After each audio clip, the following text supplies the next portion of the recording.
Welcome to the Fundamental Health Podcast. I'm your host, Dr. Paul Saladino. This podcast is the result of my relentless search to understand and correct the roots of chronic disease and illness. In this podcast, I will share with you everything I have learned about how to live the most healthy and radical life possible. Thanks for joining me on this journey. What is up, you guys? Welcome to another edition of the Fundamental Health Podcast. I am super stoked about this one, and as always, I am super stoked about what we are doing at Heart and Soil. In case you missed the exciting news last week, we released Bone Matrix, our microcrystalline hydroxyapatite bone matrix. That's why we call it Bone Matrix, I suppose. Made from the best parts of bones with calcium, manganese, strontium, boron, bovine activin A, collagen, all kinds of good stuff to grow and maintain healthy bones and cartilage. I think it's a fantastic addition to anyone's lifestyle on a carnivore diet, animal-based lifestyle, animal-based diet, etc. As I talked about in a previous Controversial Thoughts episode, getting calcium in your diet, I believe, is valuable for all of us, and I think this is a fantastic way to do it. So check out Bone Matrix. It's our newest supplement at Heart and Soil. If you don't get the newsletter, you should go to heartandsoil.co and subscribe to that puppy, because a couple times a week I talk about all kinds of fun stuff, new science, and if you'd gotten the newsletter, you would know that we've got another new supplement coming very soon. In fact, next week we're going to release Skin, Hair, and Nails, which is a very magical combination of a special type of collagen, liver, and bone marrow. It's going to be an amazing one. So you can sign up for that to be notified at the Heart and Soil website, where you will also find all of our other amazing supplements. I have been loving Lifeblood recently, which is our whole blood, liver, and spleen supplement. Fantastic for people who are looking for more energy and for people who are looking to correct anemia, whether you are postpartum after a pregnancy, or you're having heavy periods if you're a woman, or you have anemia for whatever condition, especially if it's an iron deficiency anemia. Lifeblood will help with that, and it'll really give you a good buzz and good energy without the coffee, as you heard in a recent review that I talked about in one of my newsletters as well. Anyway, check us out, heartandsoil.co. We are helping you reclaim your ancestral birthright to radical health. You know it. The episode of the podcast this week is with my buddy Anthony Gustin. This is part 2 of the Africa Adventures. And as you will hear on this podcast, we got into some really fun territory. We talked about humans in a zoo and how to escape the human zoo, and really how the free-living hunter-gatherers of Tanzania, the Hadza, are a representation, or at least a clarion call to the fact that we can all escape the human zoo. So I titled this episode, How to Escape the Human Zoo. Don't stay in your human cage. This is a fun one, answered your questions, and yeah, it was an amazing trip to Africa with the Hadza, and I'm glad to have done, at this point, certainly 4 hours of content with Anthony Gustin, reviewing all of the ins and outs of that. And I think it's an experience that will be with me for a very long time. So thanks to Anthony for coming on for this one. Anthony, thanks for coming back on the podcast, brother. Here we are again, reunited. Reunited in Costa Rica. Feels good, brother. It does. Adventure buddy. If you guys are listening to this podcast, you should check out the video on YouTube. Anthony and I are seated in a pretty beautiful spot in Santa Teresa, Costa Rica. We got to surf together this morning. And yeah, it's a good life here. We're definitely going to talk about similarities between life in rural Costa Rica, extremely rural, remote Costa Rica, and life with the Hadza. But it's been a crazy couple of weeks, man. We were like, was it 3 weeks ago? We were there. Then crazy travel coming back. I was stuck in Miami. You came pretty much straight here. Yep. And I met you here. And yeah. then, It's been an adventure ever since. A lot of different perspectives. Yeah, it's been an adventure ever since. And maybe at the end of this podcast, we'll talk about the blue zones and the fact that Nicoya, Costa Rica is a blue zone, or a supposed blue zone. The peninsula where we're at. Yeah, and there's a town in the peninsula called Nicoya that we can talk about. So the adventure continues. There's always things to be learned everywhere. But I thought we would start this part 2 podcast about our Africa adventures. You guys can find part 1 on Anthony's podcast, which is The Natural State, or my podcast, which is called Fundamental Health. If you guys want to hear that podcast, that was an action-packed, over 2-hour episode about our adventures. We're going to fill in some the gaps here with questions that you guys asked. But wanted to start with an article that you found and sent me. We'll link to it in the show notes. The title of the article, incidentally, this was published when we were in Africa. published on February the 11th, 2021. It's in Nature Immunology. There's actually 2 articles here. And the first article is titled Urban Living in Healthy Tanzanians is Associated with an Inflammatory Status Driven by Dietary and Metabolic Changes. So that's a fascinating title, and we'll dig into a little bit of what this article found. And then we'll talk about a corollary article that had some editorialization. So what do you make, what is your take on this article that we found in Nature Immunology? And it's in Tanzania, so it's basically comparing urban people in Moshi. Exactly what we saw. Yeah. Yeah, so the associated content here says fiber-poor Western diets fuel inflammation.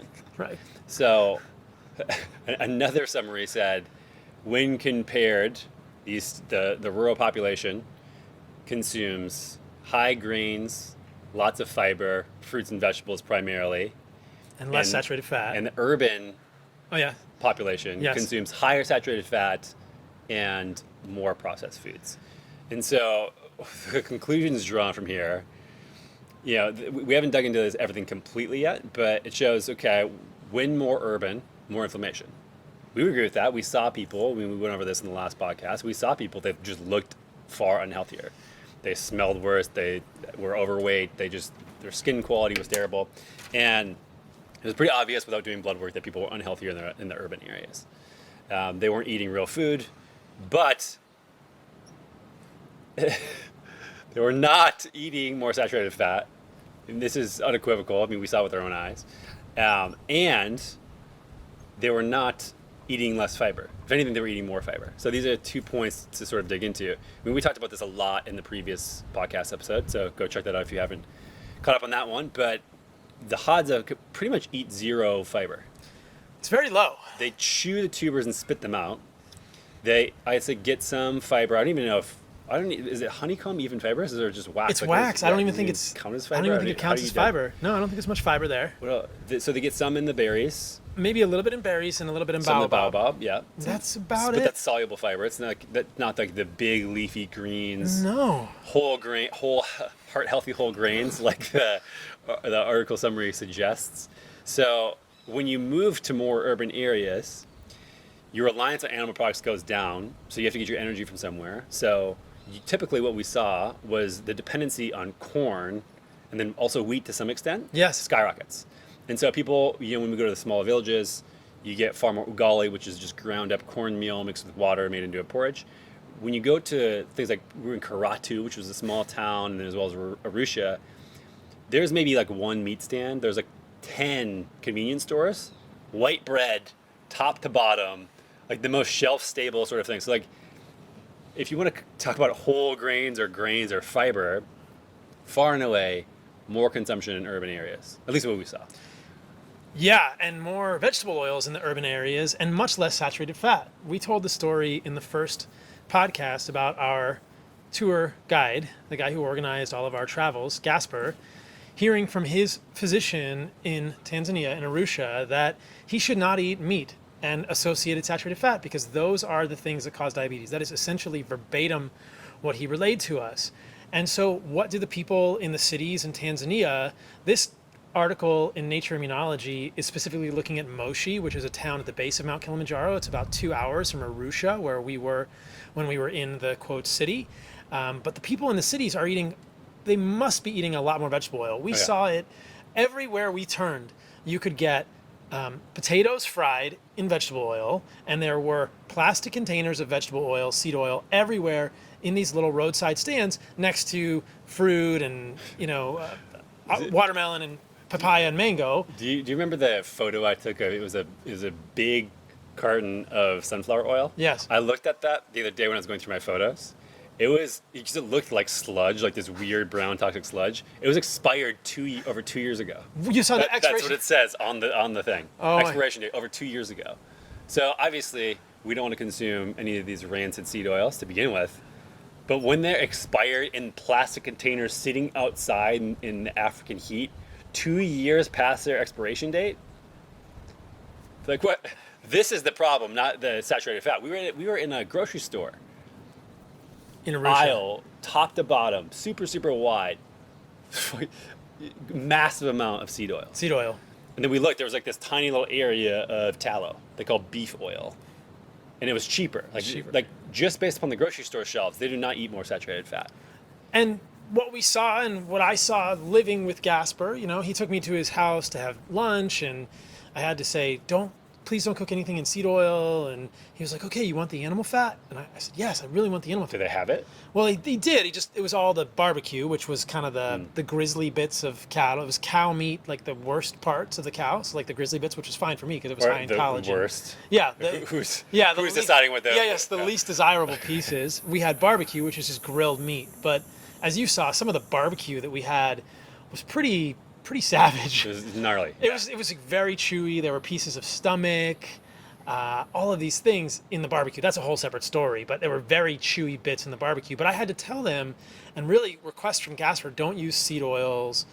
I don't want bread. And on his table in his house, like I said in the first podcast, was margarine, white bread with seed oils, and they were definitely eating ugali and grains. Corn has high fiber. And this is just all to highlight the fact that in these articles, there are people doing research with a lot of editorialization now, making the conclusion in these two associated studies in Nature Immunology that the observed inflammatory changes in the urban living Tanzanians is associated with a, quote, fiber-poor Western diet. Now, with saturated fat. Right, high saturated, that is verbatim from one of these abstracts. It is a high saturated fat, fiber-poor Western diets. And it's pretty clear that they're insinuating there that the lack of fiber is what's causing this problem. They eat more fiber.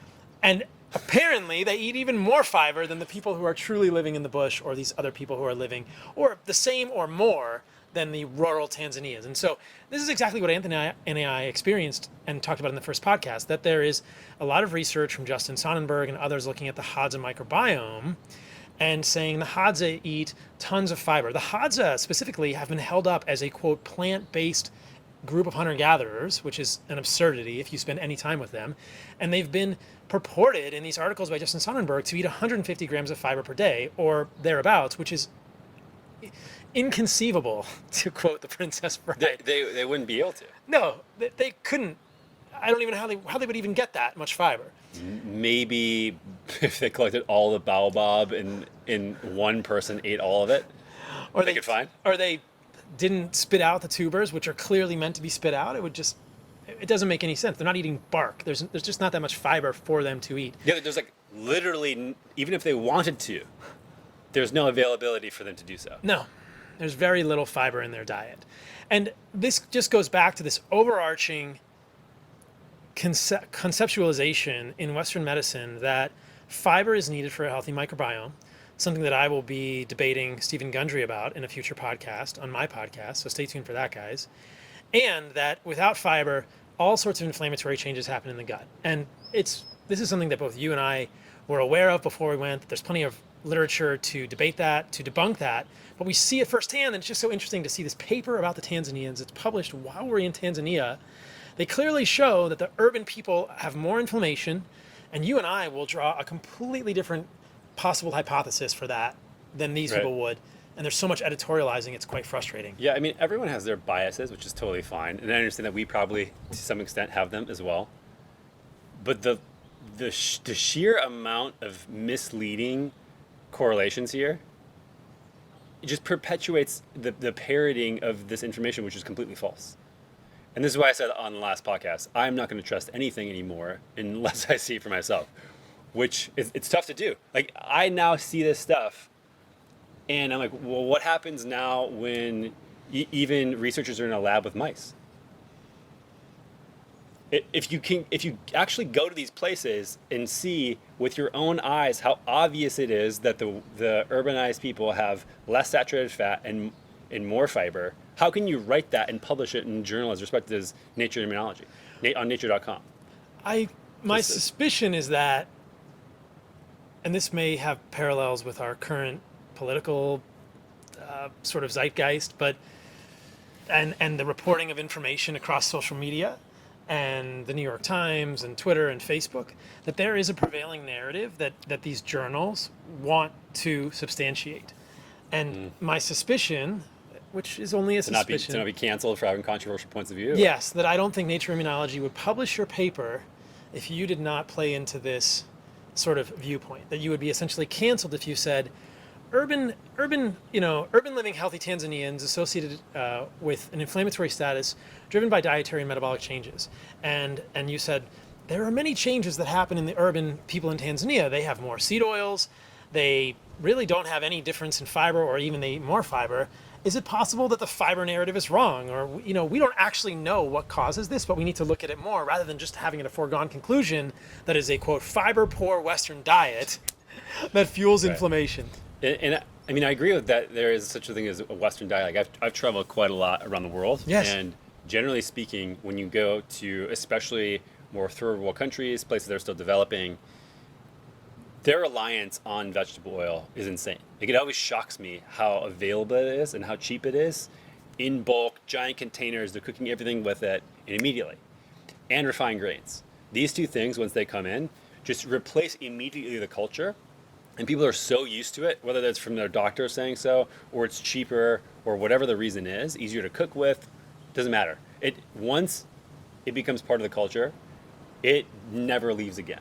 And I think that that's a part where those are the things we need to be looking at. Like, what actually changes? It's not more. It's not less fiber. It's not more saturated fat. It's more seed oils generally, more refined starches, And more sugars. more shelf stable processed foods. More preservatives, more dyes. Yeah. And that's such an important point, that Anthony and I are not debating that a Western diet causes disease. We are simply asking mainstream researchers and physicians and all of you listening to this to not buy into the narrative, lock, stock, without questioning it, that the problem with the Western diet is the lack of fiber, because that doesn't seem to be a consistent thing. But what we do observe in Tanzania and the Hadza versus the urbanites in the same country, and this is one of the reasons we went, is less saturated fat and more seed oils and more processed grains and more sugars in these westernized diets. Therein lies the problem. Yeah, and I don't think either of us have the answer. Like, what is it exactly that is the tipping point here that leads to all the chronic diseases that we have? We don't have the answers exactly either. We're trying to figure it out, but it's very clearly not fiber and saturated fat, as these studies point out. Yes, as these studies would try and point the finger of culpability toward. Right. Yeah, and I've talked about this so many times in my podcast. It's like The Usual Suspects, that movie. And who is Kaiser Soze, right? There's a lineup of people, and one of the people is saturated fat, and one of the people is seed oils, and one of the people is fructose, and it's like, and everybody keeps freaking pointing to saturated fat, and you and I are going, I think the other guy is Kaiser Soze. And I think that seed oils are getting off when they're actually guilty, and they're the people walking away at the end of the movie with who have the limp, and they're just pretending. If you guys haven't seen the end of The Usual Suspects, you'll understand that. I haven't seen it, but I can surmise what it's all about right now. Yeah. And yes, this is what's It's a happening. good Yeah. movie, dude. You gotta see The Usual Suspects. It's tough. It's tough to just see. I mean, we are in a really small town right now. We'll probably get into a little bit later around how it's kind of similar to our time in rural Africa. Yes. Being 4.5 hours down a dirt road, essentially, this tiny town, people are eating basically what grows around here. Yeah, there's some seed oils for sure. There are trucks that get here, but the reliance is not the same as in Karatu or some of these places that get dependent on westernization. They get dependent on the energy. They get dependent on the cheap calories, which of course, yes, they want to survive. You're going to need to, if the animal production goes down, you're going to have to get the calories from somewhere. And they're going to go to the cheapest point. And that is processed sugar, processed carbohydrates, processed grains, processed oils. Yep. And one of the things that I've always struggled with, because the more I look into this, the stronger my conviction becomes that seed oils are very harmful for humans. I don't want to say that I have complete certainty of that, but I have a very strong suspicion. They're the things that are furthest away Yeah. from what's available in nature. Yeah. And I think that whenever you go away from the natural environment of the organism, that's when you get into trouble. And even last night, so we've been drinking a lot of coconuts here. Oh, so many. They're called pipas. So I didn't know if you were aware, but the small ones are very different from the large coconuts. Mm-hmm. The large coconuts you're not supposed to drink, apparently, because they're much harder to crack into. So we went to this amazing grocery store down here called Green World. They have these things called pipas. So they're coconuts that you can just basically tap and put a straw in and suck them out. They're delicious. Drink the coconut water. Yeah, drink the coconut water. And they didn't have any. And then, so Martha and I went to grab these larger ones that were over by the fruit. We grabbed those, and they're like, no, these aren't the same. We're like, whatever, screw it, we're going to try them out. So we did. We opened one up. They taste fine. Just they're harder to crack into. And then it was like, hey, you know what? Let's just try to make some coconut milk, because why not? We're here, and I've never done that before, so let's do it. Scooped out the flesh of the coconut, blended it out for a couple minutes, used a strainer to strain it out. And it was so much work. I'm like, man, should humans be drinking coconut milk or nut milks? Like, the amount of energy and input it took to make this thing was so hard. If I didn't have a blender blending it for 5 minutes, there's no way I would be able to get a milk out of the coconut. Oh, no. Period. I've seen it done. I've seen some of this stuff done in Thailand, where they have like these metal presses, a little more rudimentary. They're getting more oil out of it than milk. You look at grains. Okay, yeah, they grow. You can do some processing, like the togu we saw. They take corn, they grind it with a stone. Okay, it's kind of close to like what can grow there. You look at processed sugar. We had sugar cane. Cut off, eating it. Yeah, you can grind that up, dry it out, get some sugar from that. But we were talking about seed oils. You're talking about canola. What the fuck is a canola to begin with? It's a rapeseed, right? Right. The tiny seeds, cotton seeds. Not even food. And then, like, the availability of taking those seeds, harvesting them from the plant, and then getting them to an oil you can use is so tremendously hard. So if you actually go on YouTube and search how it's made, canola oil, I don't know if you've seen this video, it's like 5 or 10 minutes long. It's a long process. It is frightening how in-depth and disgusting it is. You need a factory to make this thing. You do not need a factory to make sugar. You do not need a factory to make refined grain. You do need crazy factories and industrialization to make refined oils, thus much further from an actual environment. That's my hypothesis, is that takes us further from our natural state of health. Yeah, I like that. And it's funny because this past week I went down the honey rabbit hole because I've been grappling with the idea of sucrose, which is a disaccharide of glucose and fructose, versus honey. And thinking, when we were with the Hadza, we ate honey and it was amazing. And there's lots of evidence from our observations and many people working with the Hadza and other tribes like the Mbuti Pygmies that eating a lot of your calories from honey do not lead to metabolic dysfunction. It clearly does not lead to a problem. And so I've been grappling with this because within the ketogenic space, there are certainly those who have thrown honey under the bus saying it is equivalent, or essentially posting things to the effect that is equivalent to Coca-Cola. Like, honey is pure sugar. Well, we talked about biases earlier. Right. We know that Paul has bias from Big Honey. This is a joke. The most of his actual resources come from is from Big Honey. I'm sponsored by Big Honey. This is not true, guys. You know what's funny is I actually learned there is something called the National Honey Board. I am not sponsored by them. This is disclose it. There are no financial disclosures from honey. I just happen to think that it's a fascinating food. And now that I've eaten bee larvae and actual honey from the tree called quinoa from stingless bees and had this pollen, and there's video of this on my Instagram, guys, it's amazing. I am even more of a honey sort of a proponent, or at least someone who's very passionate about honey. So I found a bunch of studies which I talked about in a Controversial Thoughts podcast on my podcast, which is Fundamental Health. I'll just mention one or two of those. We'll put them in the show notes. But I found it to be so fascinating. There was a head-to-head comparison of honey and dextrose and sucrose. The title is actually Honey Compared with Dextrose and Sucrose. So honey compared with sucrose would be more accurate than comparing honey with dextrose. Dextrose is a glucose polymer. Sucrose is going to have a mix of glucose and fructose. So that's more like what honey is. But it was fascinating because in that paper they showed that honey versus sucrose did different things in terms of triglycerides. And if you dig into it, you find out that that honey actually contains nitric oxide metabolites.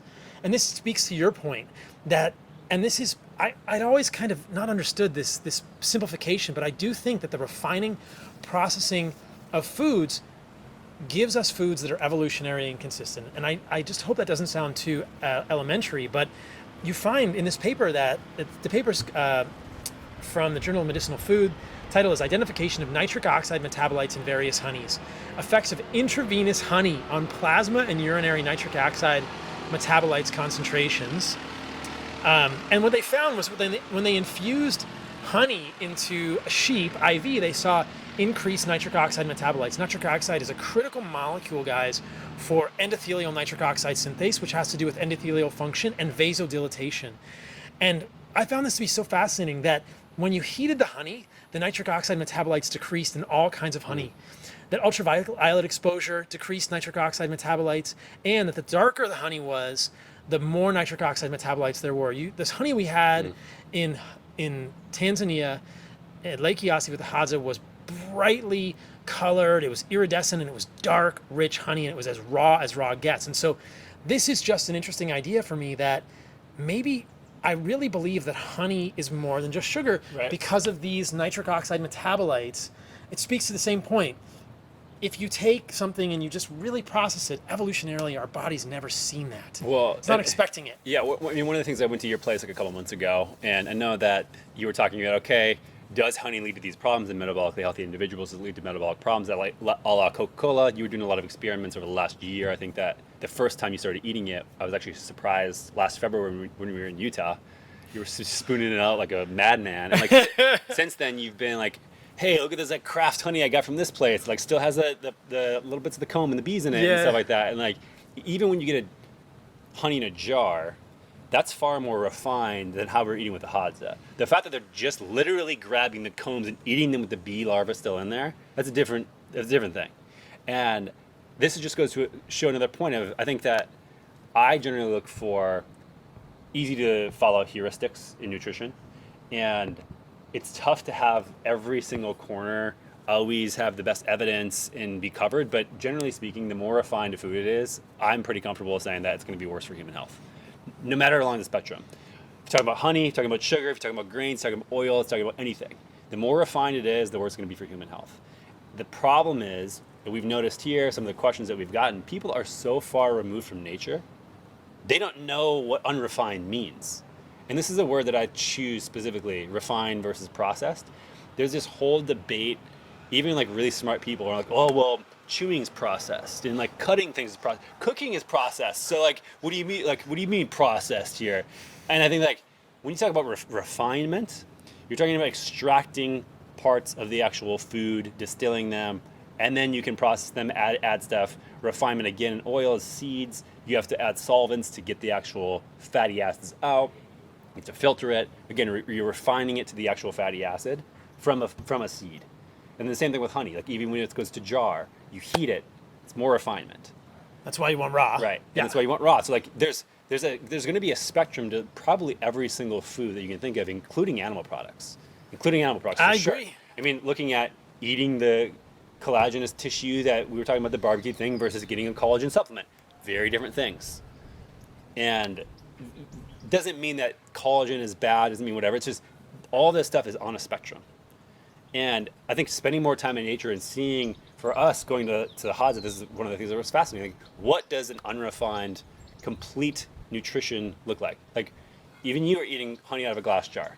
It's like, we can't really live that way anymore. And this is a big question we got. Like, does it make sense to go back to a tribal way of living? I don't think we can. Like, we can't just go hunt our own food and get honey. And like, it doesn't work in normal civilization. But getting into nature, seeing how things are done, getting closer to food production, getting closer to the food system, seeing these levels of refinement will help you make decisions around like, oh, this is food, this is not food. And there's a lot of nuance there. It's like, does honey in a glass jar that you get that's raw, is that bad for you? No. Is the honey that you get at the Hadza probably better? Yes. But can you easily grab out of a hive every time you want honey? Absolutely not. We can't live that way. So we have to like look each food individually and see where we can go back in that spectrum and like get to the most common, like basically a common denominator of like, this is the most unrefined version of this food as possible. And this is why I've always argued that a carnivore diet is so easy, because animal products by themselves, if you just get a cut of an animal product, this is as unrefined as you can get, period. Yeah. It's really hard to actually refine animal products. You can make it into like bologna and lunch meats. It's really expensive. Yeah. To get animal products and refine them. Yeah. Yeah. I like that. I think it's a great heuristic. So I think Anthony and I would agree on that completely. If you take nothing else from this podcast, guys, eat the least amount of refined foods all the freaking time. And I just want to piggyback on that and extend it. What bothers me about the communities that you and I rotate in, whether it's the carnivore community or the keto community or an animal-based community, is people try and reverse engineer a lot of this, and I think that with a reductionist perspective, and that fails repeatedly. And that's what I like to point out with the honey.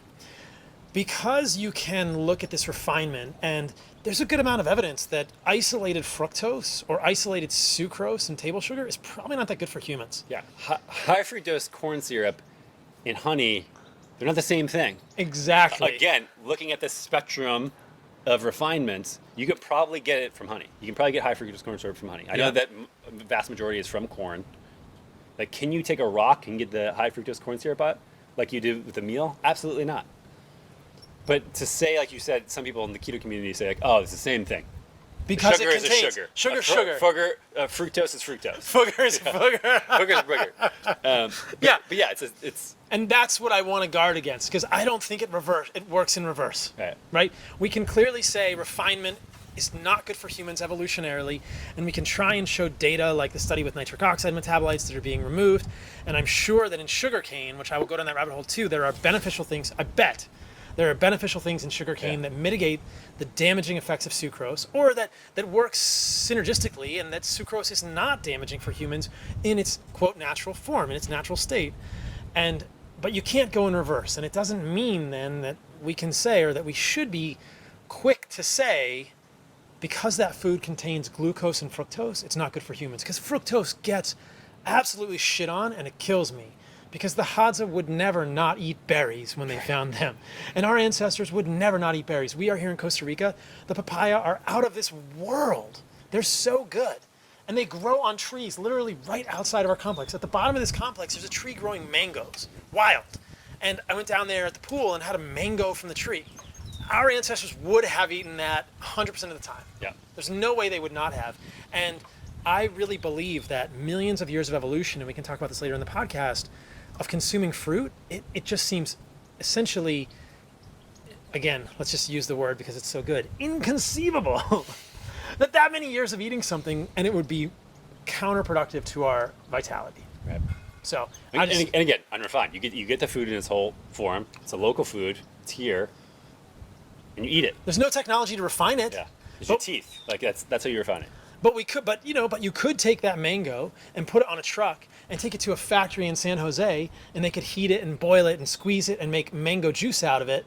Or dried mango, stuff like that. Like with sulfites added. Yeah. So, but I think this is a great segue to one of the questions you got, which is a good one that we should maybe just dig into a little bit before I move on to the rest of these questions that you guys submitted, which was essentially based on what you guys saw in Tanzania.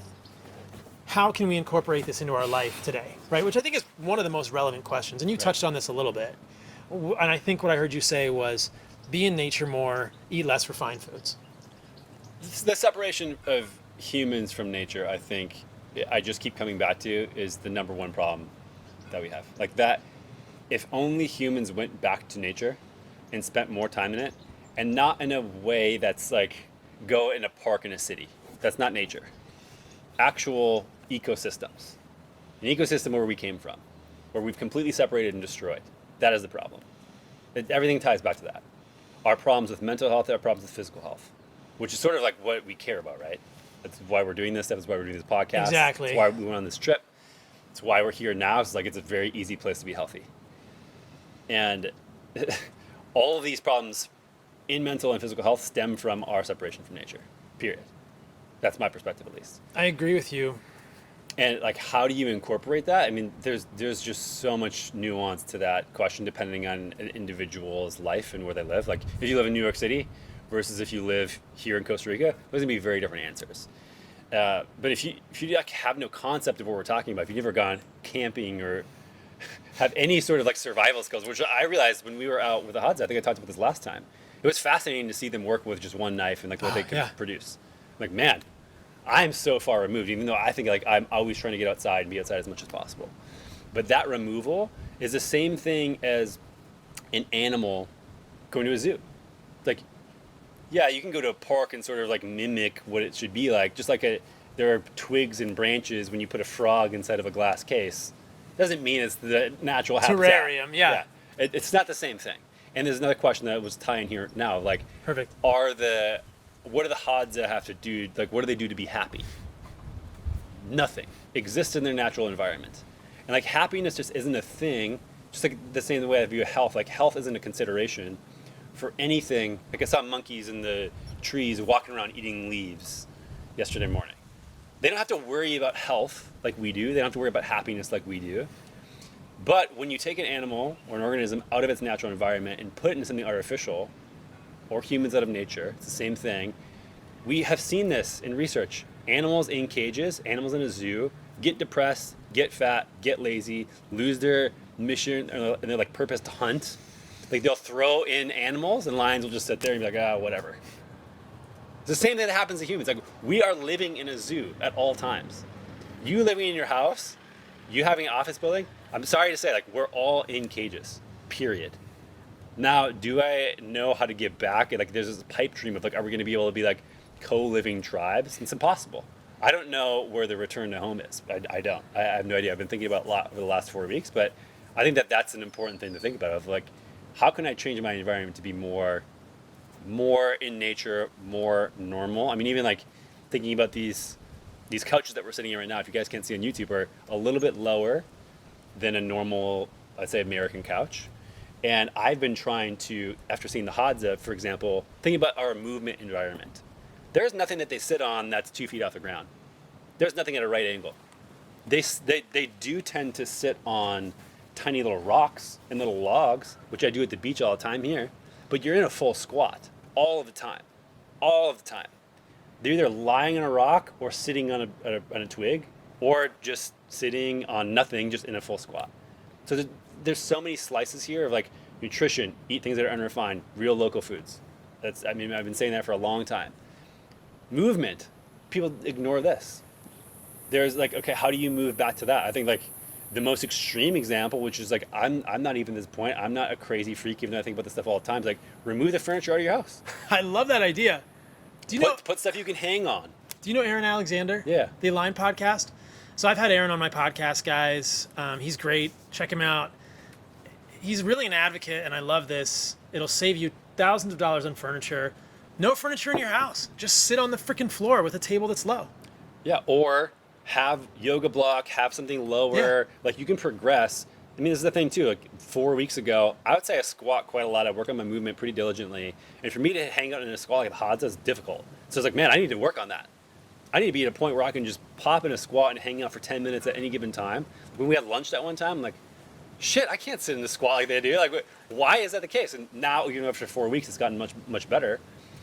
I wouldn't recommend just getting rid of everything immediately and then trying to be in a full squat. Like that's actually terrible. Like not have that graded exposure with movement is like really dangerous actually in times. But it's progression back to me. Like just the same thing with people if they're eating complete Western diet. It's really hard to switch and just eat carnivore, for example, for a lot of people, to make these extreme shifts. And this is where I think people get a little overexcited about, the Hadza live like this. We should just completely go back. In relationships, in work, in movement, in nutrition, it's like, it's okay to take a slower journey back and make one shift at a time, change your environment, do this thing, hang up a pull-up bar in between doors and hang when you walk through. Good. Now then remove your chair. Work 10 minutes at a time in this one position instead of, sitting.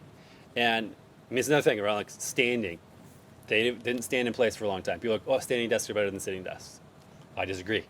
I literally have a doctorate in movement, and I'm like, this is something I completely disagree with. You put extension load in your low back, that's terrible for you. But yeah, I mean, squatting desks. We need squatting desks. You don't have to worry about health. You don't have to worry about happiness when you're in a natural environment. We are so far from a conceivable natural environment that even it spins my head time and time again, even though I've been thinking about this for over a decade. So it's hard. I can't go live in the woods.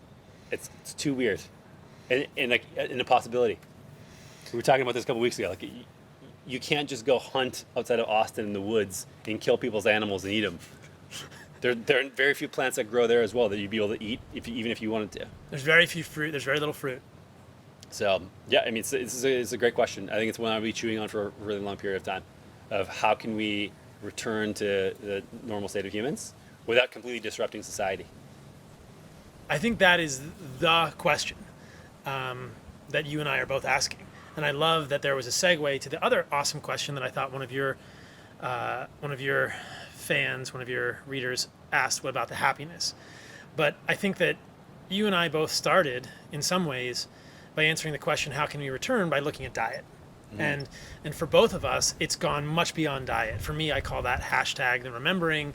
I think for you, it's just part of your lifestyle. But the reason that I got interested in a carnivore diet was, how can we go back? How can we go back to where we've been? And along the way, I've certainly realized, just like you, that there's so much more than diet. I think it starts with diet and a few other things, but then there's movement, sunlight, and we're trying to do it right now here in Costa Rica. But I just want to mention for people, because I want to disarm this concern people may have, that you don't need to be, I guess I'm just afraid that people are going to see Anthony and I sitting on this nice balcony in Costa Rica and say, must be nice, you wealthy, affluent guys. And I just want you guys to know that both Anthony and I are very simple men. Oh, yeah. That we probably haven't washed the shirts that we're sitting in right now for 5 days. Africa. I have one pair of shorts with me on this trip and a pair of board shorts. I haven't worn shoes in 7 days. And that any of us can find simplicity and get back to nature with a few changes to your lifestyle that are not necessarily financially You ever talking about saving money by not having furniture? insurmountable. Yeah. Yeah, exactly. You don't have to have furniture. And what do you need a 5,000 square foot house for if you're just going to sit on the floor all the time? Right. Build a house that's 1,000 square feet with a 1,000 square foot balcony or a big space to be outside. Anyway, that's just one little aside that I wanted to mention. But I love this question of what do the Hads do to be happy? And I love your response, which is they don't have to do anything to be happy. Their basic fundamental state is happiness, because they live a life like humans have always lived. That's one of the coolest things that we saw. They sleep outside, they poop outside, we'll talk about that.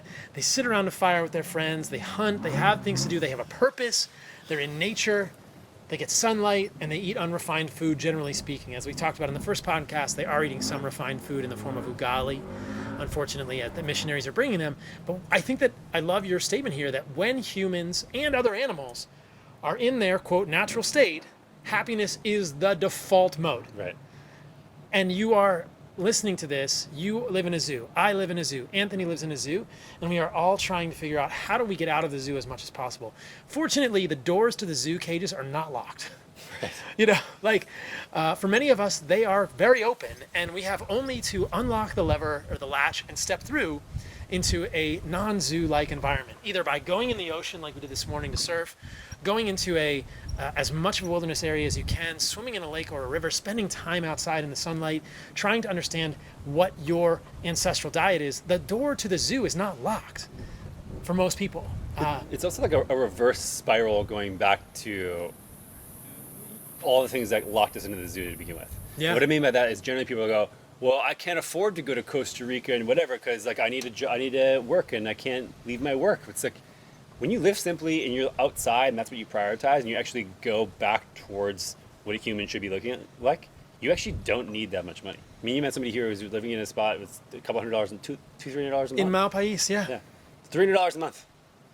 I mean, you work at a cafe here for that. It's you actually don't need many resources when you strip it away and look at the fundamentals.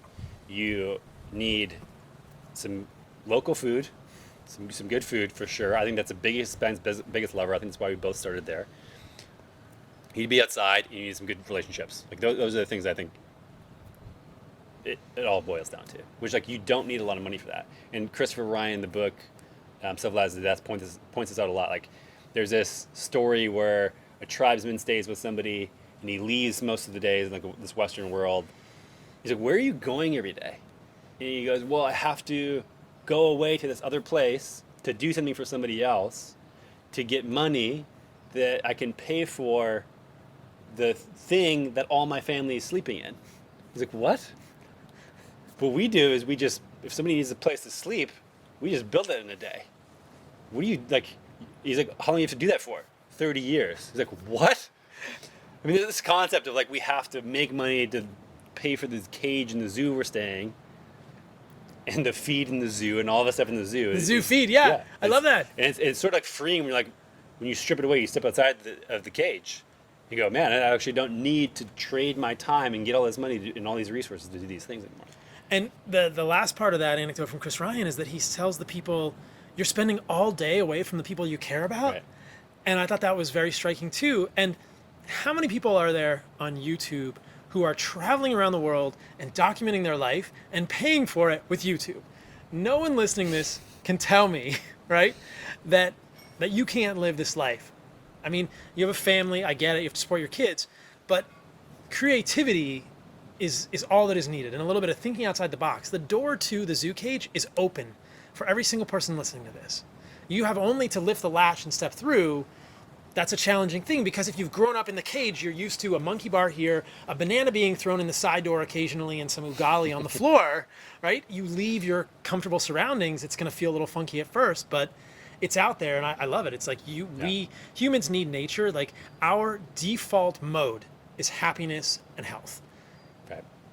And getting away from that, we are no longer like, we have only to go back to a simple life or back to where we've come from, and that's why we went to visit the Hadza in our time machine, because we wanted to go back and see. Oh, that's exactly true. That's the default state. And I think it's a segue to the next question that I got, which is kind of ties into how we should be living in this return to, more of a tribal lifestyle. How did they sleep? We didn't stay over there. We couldn't. So we didn't witness people sleeping. We didn't sleep with them. But we saw the huts that they slept in. They sleep on the ground. Usually a couple people to the hut. Apparently the men wake up in the middle of the night, sometimes get up, have biphasic sleep schedules. I was thinking a lot while we were here, specifically, how much our optimization of sleep in the Western world is just completely backwards. We're upgrading our processed sleep, essentially, is what we're doing. I think sleep is just a normal automatic thing when you have proper sunlight, proper activity, and no distractions and no devices. Like yesterday, got up, went out, surfed, hung out, 6 a.m. and I saw the sunrise. Yeah, I wake up every day at sunrise, get outside, paddle for my goddamn life, get crushed by waves for a couple hours, do that maybe a couple times a day. I'm outside the whole day, eat real food. 8 p.m. comes around and I'm wiped. And I could sleep on the floor, I could sleep anywhere, and I wake up at sunrise again. And I don't need any special mattress, I don't need any special eye mask, I don't need any white noise machine, I don't need any cool room. Like, you don't need anything. You just automatically sleep. Like, the environment will dictate the sleep for you. When you don't have all of these. When you don't have the zoo cage and like the need to have this schedule. And the same thing with like people with kids are like, oh, well, little Johnny needs his nap at this time, he needs his blanket here, he needs when you're dependent on things you have to, but when when you're back in nature in a natural state, these things just fade away. There's actually tons of light. Our neighbor's place down here has a huge light that's shining in, and we left the curtains open a couple times, no problem. That would kill my sleep in a place like Austin. So I think you have the threshold of like all of these things you have to manage for when you're in a city. And like the whole day is stress, like unnatural stress over and over and over again. It's problematic. But when you remove that stress, you're outside, you're in the sun all day long, you're doing physical activities, no problem. The bucket is so much less. Yeah, like you like sleep is one of these things where, yes, we have to optimize a lot of things in a Western world, in our environment removed from nature. But when you go back to nature, like it fixes itself. You don't have to worry about it. It's just like with happiness, you don't have to worry about it. With food choices, you don't have to worry about it. Like, just have whatever nature affords you. I think that this concept it's hard for people to understand who haven't experienced it before. Like, well, aren't they tired if they wake up twice in the night? No.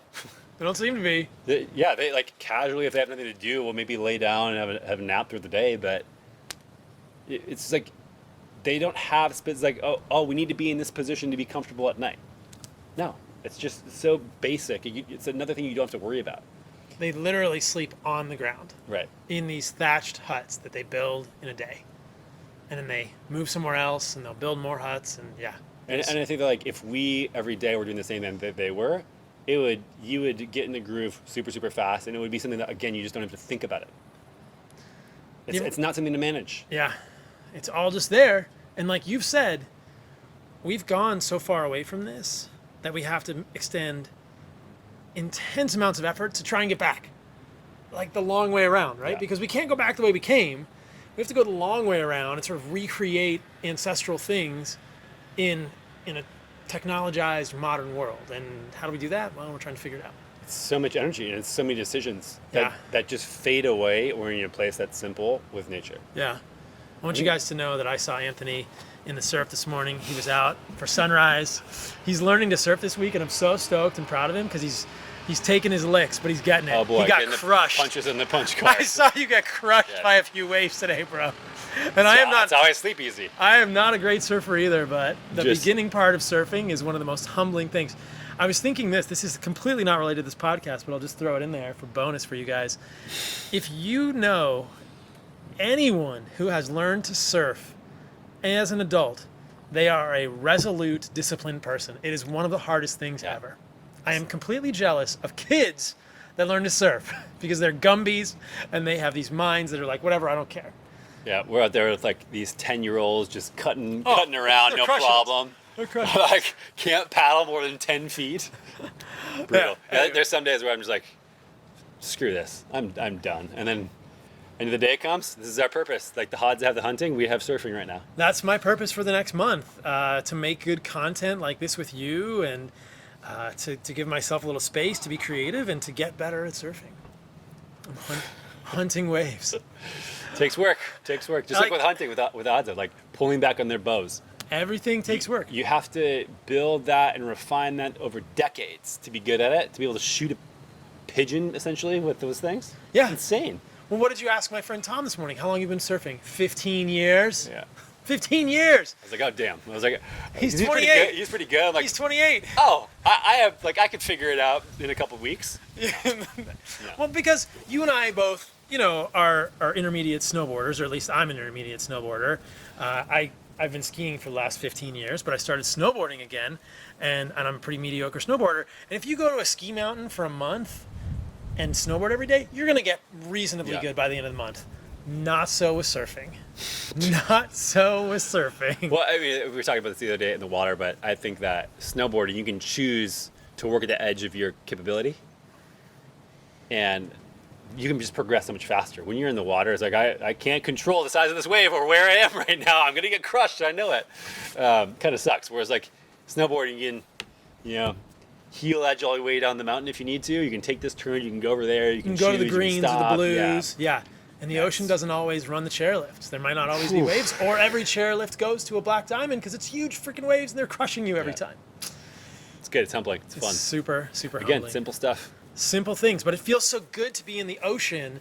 And I think I thought of that because I am watching more sunsets and sunrises than ever before Every here. day. I watch them every day. Occasionally I'll miss a sunset if I'm working with my team for Heart and Soil or whatever. But I get every sunrise and I get probably 95% of the sunsets, and for some of the sunsets in the ocean surfing, and I'm sure that's important for setting the circadian rhythms, etc. But that's how we're supposed to live, and that's how the Hods are. They're always just outside at those times. Yeah, I don't have an alarm clock on any day, and I'm waking up at 5 to 5:30 every single day. Me too. And then I get up and I'm like, all right, I guess I'm going surfing at 5:30 in the morning. And I'm kind of bummed because at nighttime, when I'm going to bed, usually this is my time to read. And I'm like reading for an hour or two when I'm back home in Austin or anywhere else when I'm traveling. And now I'm asleep within like 5 minutes. I'm like, God damn it, my reading time is disappearing because I'm so tired, I just go to sleep. But you're thriving. Right. Like, it's a good trade-off. You mentioned something that kind of segues to one of the questions I got, which was somebody asked me, have you thought about bringing one of the Hadza tribe members back to the US or Austin to see what they think of it? And we probably will not do that. We may, but it's kind of already been done. You guys may know about. I mean, how do you get them a passport and a I visa? have They no don't, like, idea. I think it would be, you'd have to get some special permit for it. I'm And it would be a comedy like the movie you're talking Yeah, about. so the movie's called The Gods Must Be Crazy. You guys should check out this movie. It's about the Ikung in South Africa and Botswana. And it's a fictional movie with an actor who is an Ikung tribesman, a literal Ikung tribesman. And but they did create a story about a Coke bottle that gets dropped out of an airplane and how this one Coke bottle that shows up in the Ikung tribe totally throws them for a loop, because they're used to nature. And in nature, there's never one of anything. There's always more of this stick or this thing to make a bow or an arrow, or fletchings for the bow, for the the feathers that go on the bow to stabilize the arrow, or there's more tools to dig, or there's more baobab fruit. There's only one Coke bottle that got dropped out of this airplane. Again, it's a fictional story. That's what The Gods Must Be Crazy is all about, and how it throws this tribe for a total loop. But they took one of these actors, who's an actual Ikung tribesman, back to New York City, and they asked him at the end of that, what would you bring home? And he said, the faucet, because he wanted to just be able to turn the faucet and have water anywhere. And of course, how's an Ikung tribesman going to understand the New York City sewer or plumbing system, that this is actually not a magical device that just makes water? But I thought that was really interesting, and it kind of goes into the next question, which we've been asked a lot about water quality. But Well, they thought your filter was pretty magical. they did. So I don't know. Portable faucet. Yeah. I don't know if they'd ever seen a water filter, although they were pretty much content to drink straight out of that stream. And so we arrived at a small stream, which was essentially a half-dry riverbed, and they would dig a hole and then let it fill with water, and that was their filter. But I had an MSR backpacking filter that I brought with me to Africa, and I put in this little hole and was able to filter out the muddy water into bottles for them. And that was cool, because then they could fill bottles, and I think they had some sense that it was even cleaner water. So same thing with graded exposure and the movement and everything else. I would not suggest most Westerners to go out and drink the same water the Hadza are drinking. No, probably not a good idea. Yeah, you need some exposure. You need to build some resilience to that. But yeah, I mean, just the weirdest thing happened with the water is with a bunch of other things, is that they just had a couple of drinks themselves when they were drinking out of the hole. We pumped a bunch of water into water bottles that were empty that we were drinking out of. And they didn't ask for them. They didn't demand them. And then when we gave them to them, then they drank them and they enjoyed them. But it wasn't like this thing where they needed water. Same thing when we brought berries back or baobab. They can go get them whenever they want, but it wasn't until you offer them that they consume the thing. Yeah, I noticed that about the same thing with meat at the fire.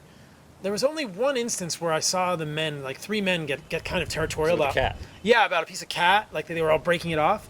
But generally, they were all just sharing it, and just waiting until they were offered it. yeah.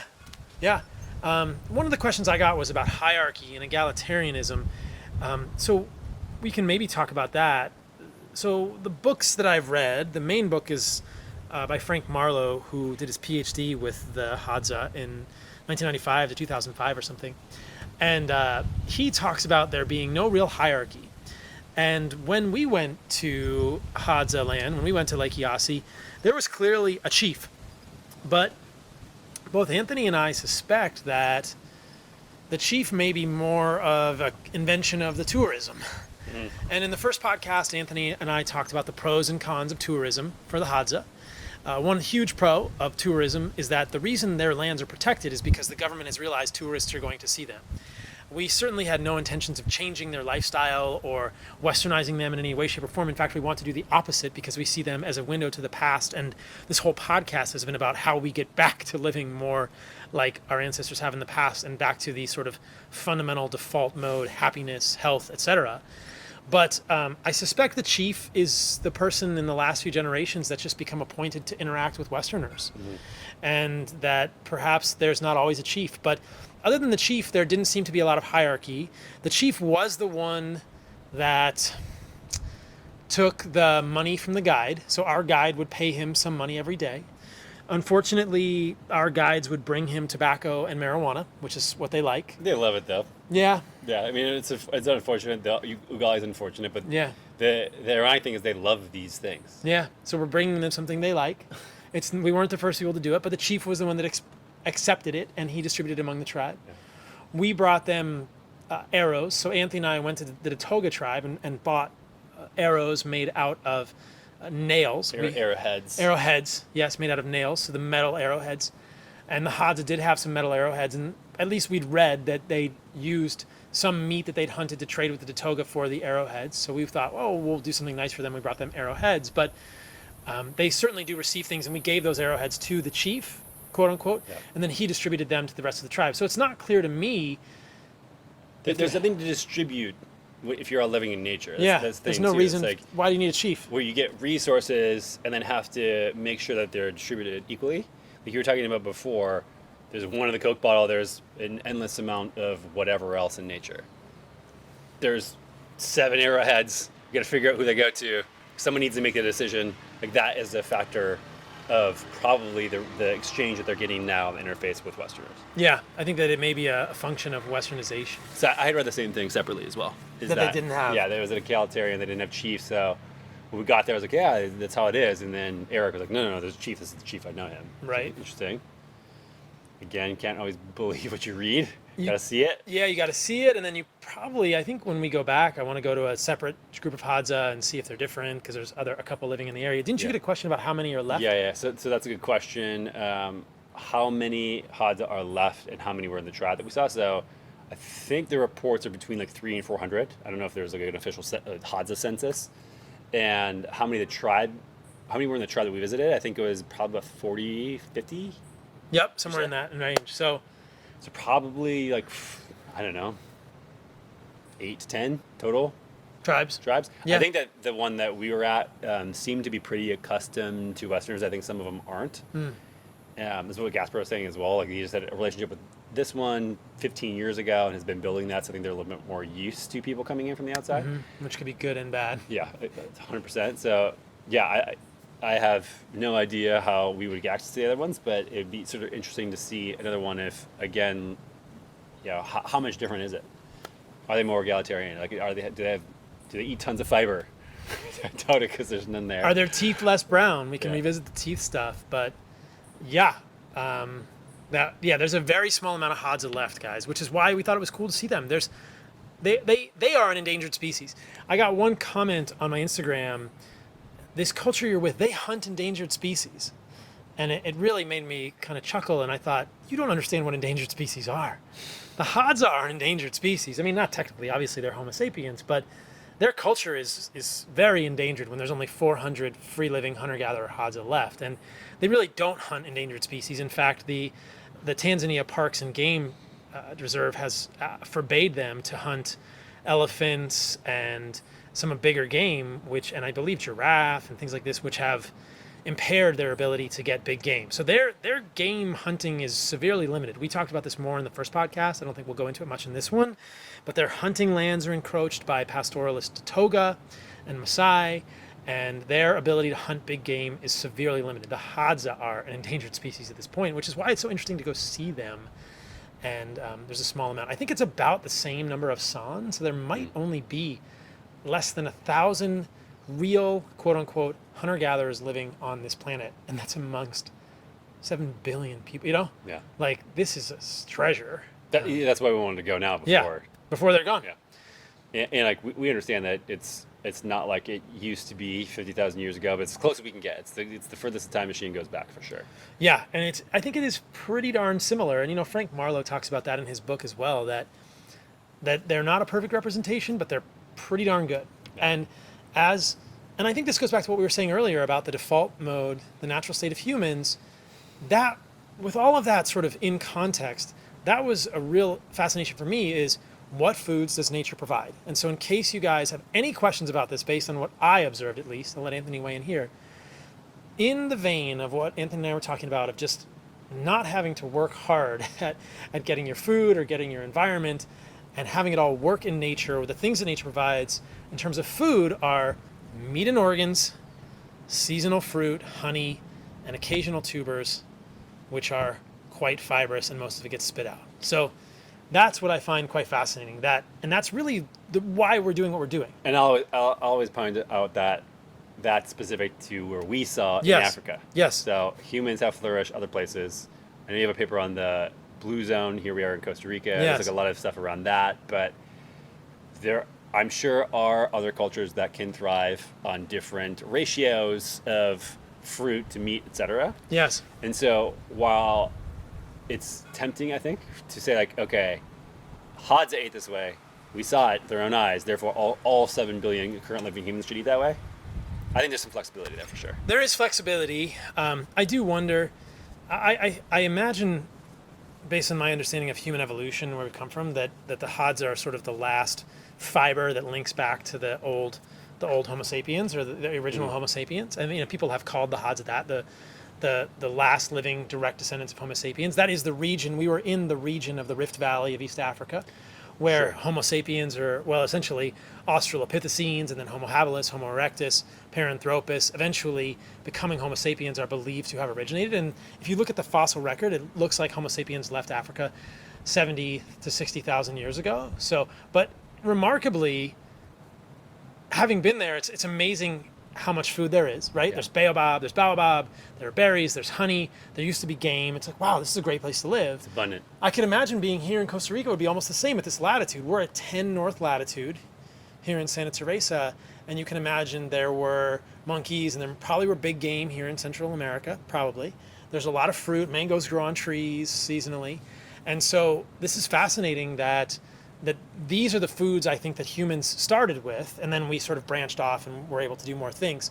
Now, this is an aside. We don't have to go too far down the rabbit hole, but I was talking with Tom, my friend, in the waves the other morning, and I think that within our culture right now, within our society of medicine and health, it's very in vogue to get your, quote, genetics checked, and to understand what is your optimal diet based on your genetics. And I actually think that's kind of bullshit, because our genetics, it's all polygenetic. It's not just one gene that's going to tell you need more fiber, less fiber, black beans, whatever.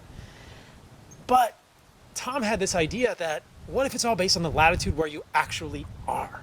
Yeah, we talked about this a couple years ago. Yeah. That because being in Costa Rica, I find myself wanting to eat things a little bit different than I did when I lived in Seattle. Right. Like tropical fruit, and maybe this is just my subjective experience. Maybe it's completely unscientific, but I'm in a place with this much sun and warmth. It just feels right to eat papaya and mango, 100%. the kind of foods that grow here. A little bit less fat because I'm doing more carbohydrates, right? I'm going to eat honey because honey is something that's tropical region. There's definitely honey to be found at this latitude. And I'm going to eat meat, but it's going to be a little leaner and a little less fat. So that's what my diet is right now. It's a little higher carbohydrate, maybe 100 to 150 grams a day of carbs, maybe more sometimes. And then meat and fat and organs, or desiccated organ supplements, and that's it. I think it changes. Maybe it doesn't have anything to do with your genetics. Yeah. I mean, it's just the way I always sort of push back and think about this is that, okay, we left Africa 50, 60, 70,000 years ago, 80,000 years ago. Our genetics changed in a very obvious way when we left, beholden to our environment. So our skin color changed. Right. Our skin color changed all over the place. What changed on the inside? Right. What changed in response to food? And obviously skin is just one thing, but I mean, when I come to Costa Rica, I get a little bit more tan, but it's not like I look like a native Costa Rican.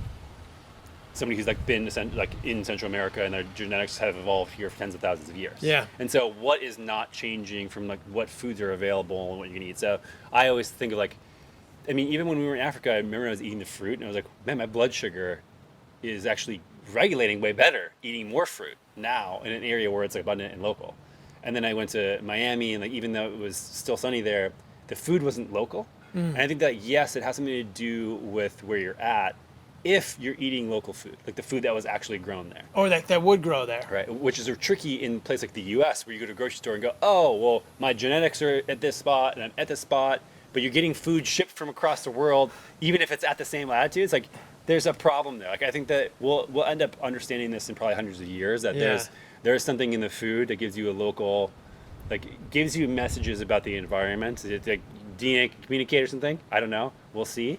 But there has to be something about the locality of food. I feel so much better in just eating the local food, even if it's the same type of food, than in Miami. Again, it tasted terrible. I was like, what is this? I had some weird disconnect in my brain. What is this? What am I eating? My blood sugar felt erratic. I felt like my energy was going all over the place eating fruit there, which is my experience in Austin, versus here, I feel totally fine. In Africa, I felt totally fine. That's weird. Well, Austin's an interesting place because you and I both, quote, live there now. And there's not a lot of what kind of seasonal fruit would we get in Austin? Prickly pear cactus, which is horrible. Have you ever tried to eat it? Well, this is then we're going to rabbit hole of what's actually native versus what can grow there. Yeah. Yeah. That's a whole other can of worms. Like me getting into farming, it's like I want to get fruit and nut trees and put them where we run the cattle and the chickens to have more integrated ecosystem. But like what are we taking from other places and putting here that's actually an artificial thing? Like Right. I don't know. I mean, there's a Yeah. lot of citrus there. A lot of citrus. Normally. Yep. Yeah. There's always animals. There's animals everywhere. Yeah. There's animals everywhere. I mean, that goes kind of back to the carnivore thing, or at least the animal-based thing. I think that I suspect, and again, this is just my suspicion, and there are isotopic analyses of Homo sapiens living in northern Europe from 50,000 years ago, and their delta 15 nitrogen was quite high, suggesting they were still eating a lot of animals. So I think that wherever humans, or the hypothesis that I would suggest is that wherever humans went, they always tried to eat as many animals as possible Until And- they ate too many. until they ate too many, which is actually an interesting paper that my friend Miki Ben-Dor just sent me. Maybe I can get him back on the podcast. Was it the one that they just published? Yeah, he just published a paper. I'll just mention the title, and then maybe I'll get Mickey back on the podcast. It is but- in depth and it is awesome. Yeah, it's a really interesting one. So this is the one I believe, and it's prey size decline as a No. unifying ecological selecting agent in human evolution. Are you thinking of another one? Yeah, his recent one about the change from Pleistocene. This is it. We hypothesized that megafauna extinctions throughout the Pleistocene that led to a progressive decline in large prey availability were a primary selecting agent in key evolutionary and cultural changes in prehistory. So basically what Mickey is saying in this paper is that the megafauna extinction during the Pleistocene, which is 2.6 million to 11,000 years ago, he's postulated in previous papers that extinction was at least in part driven by humans, perhaps also driven by meteor impacts, the Younger Dryas, etc. But he is at least hypothesizing in this paper that as the animals became less large and the megafauna was smaller, or the megafauna was less prevalent, that humans had to adapt to that, and that may have driven certain changes in our brain that adapted us to hunting smaller animals. So it's an interesting take on the whole thing. But yeah, we certainly, I think that wherever we went as humans, Yeah, the one I have is the evolution of the human trophic level during the Pleistocene. right? Okay. Yeah, this one. Yeah. What did he talk about in this one? Oh man, it is so in depth. It's 30 pages long of just it's basically what you were just talking about is like one piece, like one argument Okay. of like basically how we've assimilated energy and then how it changed the evolution. It's awesome. Interesting.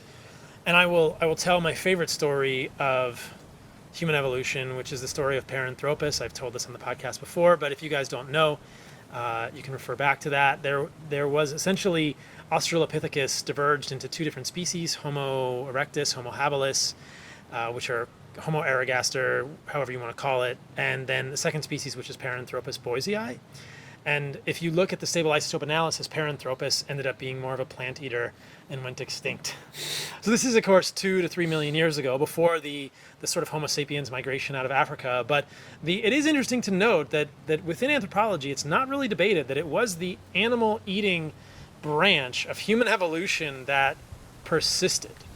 That changes were happening, that something about our environment, obviously we came from primates that were eating more plants, or a lot of plants, and something about our human environment really selected for us to eat more meat. And as I've hypothesized, and many others have as well, that the eating of meat and the special unique nutrients in meat drove the gain in brain size and was the key factor there. Some people would suggest it was fire, but fire didn't come along until much later, 1.5 million years after our brains started to expand. Yeah, I've been thinking about this a lot lately, and thinking about the behavior of humans, and we've been chatting a lot about like what led to agriculture, what led to a lot of our problems, and just keep peeling about it. Like, was it the actual behavior that we have, like this selfish gene in humans, and this intelligence that allowed us to outsmart animals? It's like, okay, we split into these two branches. You have to be pretty smart to outsmart a lot of nature and catch them and kill them consistently. And then once you had these nutrients, you ate them. That led to more of that. You had this positive feedback loop. Then you overhunted. Then we're like, oh shit, we need to like outsmart our environment even more. Okay, let's grow a bunch of stuff and then feed more people. And then like now we're like, we keep trying to outsmart our environment by making new technologies and it keeps screwing us. Just like we overhunted and screwed us. We made agriculture, it screwed us. Now we're making all these technologies, social media, it's screwing us. And so they're like, this will be the story of of Homo sapiens. I think is just like trying to be smarter than nature in our environment. Too smart for our own good. And like allowing new technologies to have us have new inventions, and that actually screwing us more and more and more. Yeah, it's super interesting. Like, But I mean, I think that there's an interesting point here, which is if we realize that trend, and I think that's a very astute observation, then I think we have to raise our hand and say, wait, is it time to go back? Is it time to go, how do we become less technologized? How do we 100%. go back to hunting everything? How do we get back out of agriculture? Because if we keep making technologies and they keep breaking our environments, then I think we have to raise our hand and go, whoa, whoa, whoa, whoa. Maybe we should stop. Maybe we should actually stop making these technologies that are breaking our environments and figure out how to become a little more primitive, quote unquote. fake meat. You get technologists, idiots like Bill Gates saying, "Oh, we have to go this way," and they, use virtue signaling and caring about the ethics of animals and not killing them, as well as the environment, which is obviously misguided. We can talk about that as much as we would like, but making lab-grown meat is not the answer. No. Taking a cell culture from an animal, like talk about refinement. This is how. Here it is. We've refined sugar, we've refined grains, we've refined oils. We haven't refined animal products until now. Now we're going to refine it. We're gonna figure out how to refine animal products. And it's going to be 20 years. Has it ever been good for us before at any other food choice? We haven't been able to. It's our only source of real food left, basically. And now we're gonna refine it. In case you guys have wondered, I was going to do a controversial thoughts about this synthetic lab-grown meat. My thoughts are that it's a horrible idea and that they're going to fuck it up. And there's going to be absolutely all sorts of problems, and it's going to be so refined. It's not going to have the right cofactors and balance and peptides. And it's going to be a genetic nightmare, nutritional nightmare for humans. But you want to move on to hygiene? I think people will be curious about this because this was something that we noticed juxtaposed between our urban guides and the Hadza. I think one of the more interesting questions I got was, do the Hadza smell? And I didn't smell the Hadza at all. And I actually found myself, people are going to laugh at this, kind of like trying to sniff them a little bit. I know, I was like trying to sniff them. Like I'm standing like 6 inches behind these guys. They're our friends. And I was like, like trying to do the little Bugs Bunny, like, you got any smell? No, they don't even smell at all, dude. And their breath didn't smell either. You mentioned that. I didn't even think about that. But their breath. It looks like it would. It looks like it would, and we can talk about the teeth. But their breath didn't smell. They didn't smell. But our guides, you could smell them. Yep, the guides who went to the urban areas and ate more garbage. I was going to say saturated fat and less fiber, but no, yeah. And we saw them eating ugali and opting for this stuff when we went to go eat barbecue and things like that, and the vegetable oil, and living in cities, breathing in these fumes. One of the things I noticed as well around a lot of the areas in Africa driving around, I was like, oh, this is why we have emissions tests in the U.S. This is why I get annoyed every 2 years when I have to go get my car tested. Because the emissions were so bad. It's brutal. You don't have any regulations on that stuff. Like, I was in one of the questions that's up next is, did you ever fear for your life? Like, yeah, breathing these emissions. It's like, am I going to be choked out and die? So like, who knows like what happens in your body and what you excrete when you breathe this stuff in a city where you have no environmental regulations at all. So yeah, I mean, just the urbanized folk that we were with, 100%. When I was within 10 feet of one of these guys, I was like trying to distance myself because he smelled so bad. I am fascinated by human smells. Anyone that's listened to my podcast. Well, I mean, I've been fascinated by human smells since I was a kid, right? Farts are the coolest thing ever. They're hilarious. But in the last, I have not used deodorant for over a year at this point, and I smell like a human. Like, I have a smell, but I don't think it's very strong. And I was fascinated by the Hadza smell. Have you noticed it change between Austin, Africa, Costa Rica? It's so subtle because I live with it every day, right? If there was somebody with me all the time that was like, oh, your smell has changed, I think maybe it's less intense. I don't think it smells that strongly right now. I don't think I've gotten close enough to you. No, you could do some research. You'd be like, oh, Anthony, smell my fits today. Smell my fits today. But I'll tell you guys something interesting that's vulnerable. This is not something I've ever shared in a podcast, but it's fascinating. I've heard this anecdote that when Napoleon was on his crusades, they're not really crusades, but when Napoleon was like ransacking Europe, he wrote back to Josephine and said, don't bathe for a week before I get home, because he wanted to smell her. And of course, humans have pheromones, right? Like we're supposed to smell each other. When I am dating a woman, I don't like the smell of deodorant. I actually ask women that I date to not wear deodorant.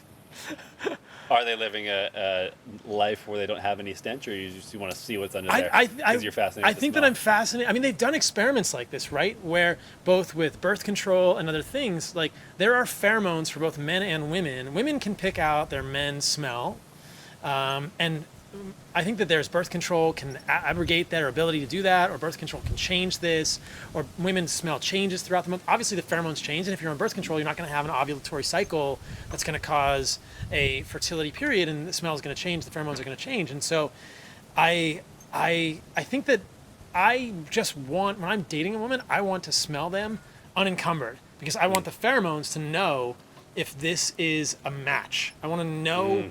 From being with this woman, like, what is my body saying at a subconscious level? So when you're on like dating apps, Yeah. you guys match and you say, "Hey, it's a little weird. We can't meet for a week, and you can't shower, And you can't wear deodorant. yeah, don't wear deodorant, don't shower for a week, and then we'll see you for the first date." That's what That's what you've been doing? No wonder I have such a hard time getting dates. Well, I think it'll be a good filter for the right one. Yeah, it'll be a good filter for the right one. But I think it's fascinating that usually what happens is I'll date a woman for a few weeks or months, and I'll say, "Hey, what do you think about this?" And they don't know what's coming, right? Am I going to talk about some weird sex thing? And I'm like, actually, how about you just don't wear deodorant for a week? And they look at me funny, like, what? I thought you were going to ask me some kinky sex thing or so, you know? And it's like, no, I just want you to not wear deodorant. And sometimes they're okay with it, and sometimes they're not. But anyway. Now you can just send them this podcast ahead of time, so you don't have to bring it up, and then the seeds planted in their head. Yeah. You're good to go. And women who will know, like, if I want to match with Carnivore MD, whose real name is Paul, I have to be willing to go deodorant. Is that your profile name when you're dating apps? Yeah, I put the Carnivore Carnivore MD MD? in my dating. No, I don't put that at all. That's a whole separate podcast about Do you dating. put that you're carnivore on your profile? No. Although on my... Because it's like one of these things where they're probably like, "Oh shit, like, what am I getting myself into?" When you finally have to tell them about the whole thing. Yeah. I mean, you're less crazy than you were a couple years ago when we first met. Yeah. Like you're eating fruit and honey and these Yeah. stuff. Like, so what is the profile? Could we? I mean, this is the full disclosure. So, like, I had a dating profile. I still have a dating profile on Hinge. In Austin, that's the only one I have. And I put on there that the woman must like steak, fun, and adventure in that order. And I get matches from women sometimes who are like, "I don't like steak. How's 2 out of 3?" And I immediately unmatch them. It's a great filter. I'm not gonna. I say, and I don't mean to be mean. I'm like, I know that if you don't like steak, we're not going to get along because I don't want to get into the full vegetarian vegan conversation. And sometimes I Yeah. do with them, but it's a long rabbit hole. So yeah, I mean, I would hope that I could meet people organically, but it's challenging today's day and age. Oh yeah. So are your photos like you shirtless, you with no clothes, and like have a ribeye instead of a cloth loin? Or... Ribeye loincloth. Well, I will admit there is a shirtless photo on my profile, but I think it's after surfing. So I wanted to like not be a complete. You always have to have the unstaged shirtless photo. Yeah, I wanted an Yeah. shirtless photo because truth in advertising. And I mean, I'm a healthy individual that has a six pack. Like, women appreciate this. Anyway, where did this conversation go? Let's talk a little bit about what we know about Hadza sexuality. And then that's about all that. Then we'll maybe see where we go from there. Okay. So people asked questions about marriage and sexuality. They do marry. They are monogamous, which is interesting because there are certain tribes. We mentioned Chris Ryan. He obviously wrote another book called Sex at Dawn, which is about polyamory and bonobos and chimps and how there are many tribes throughout the world who are not monogamous, but the Hadza are monogamous. They seem to be fairly happy with that. Mating success is based on hunting success, but I think most of the men become good enough hunters because they get those 10,000 hours in pretty Oh, yeah. quickly.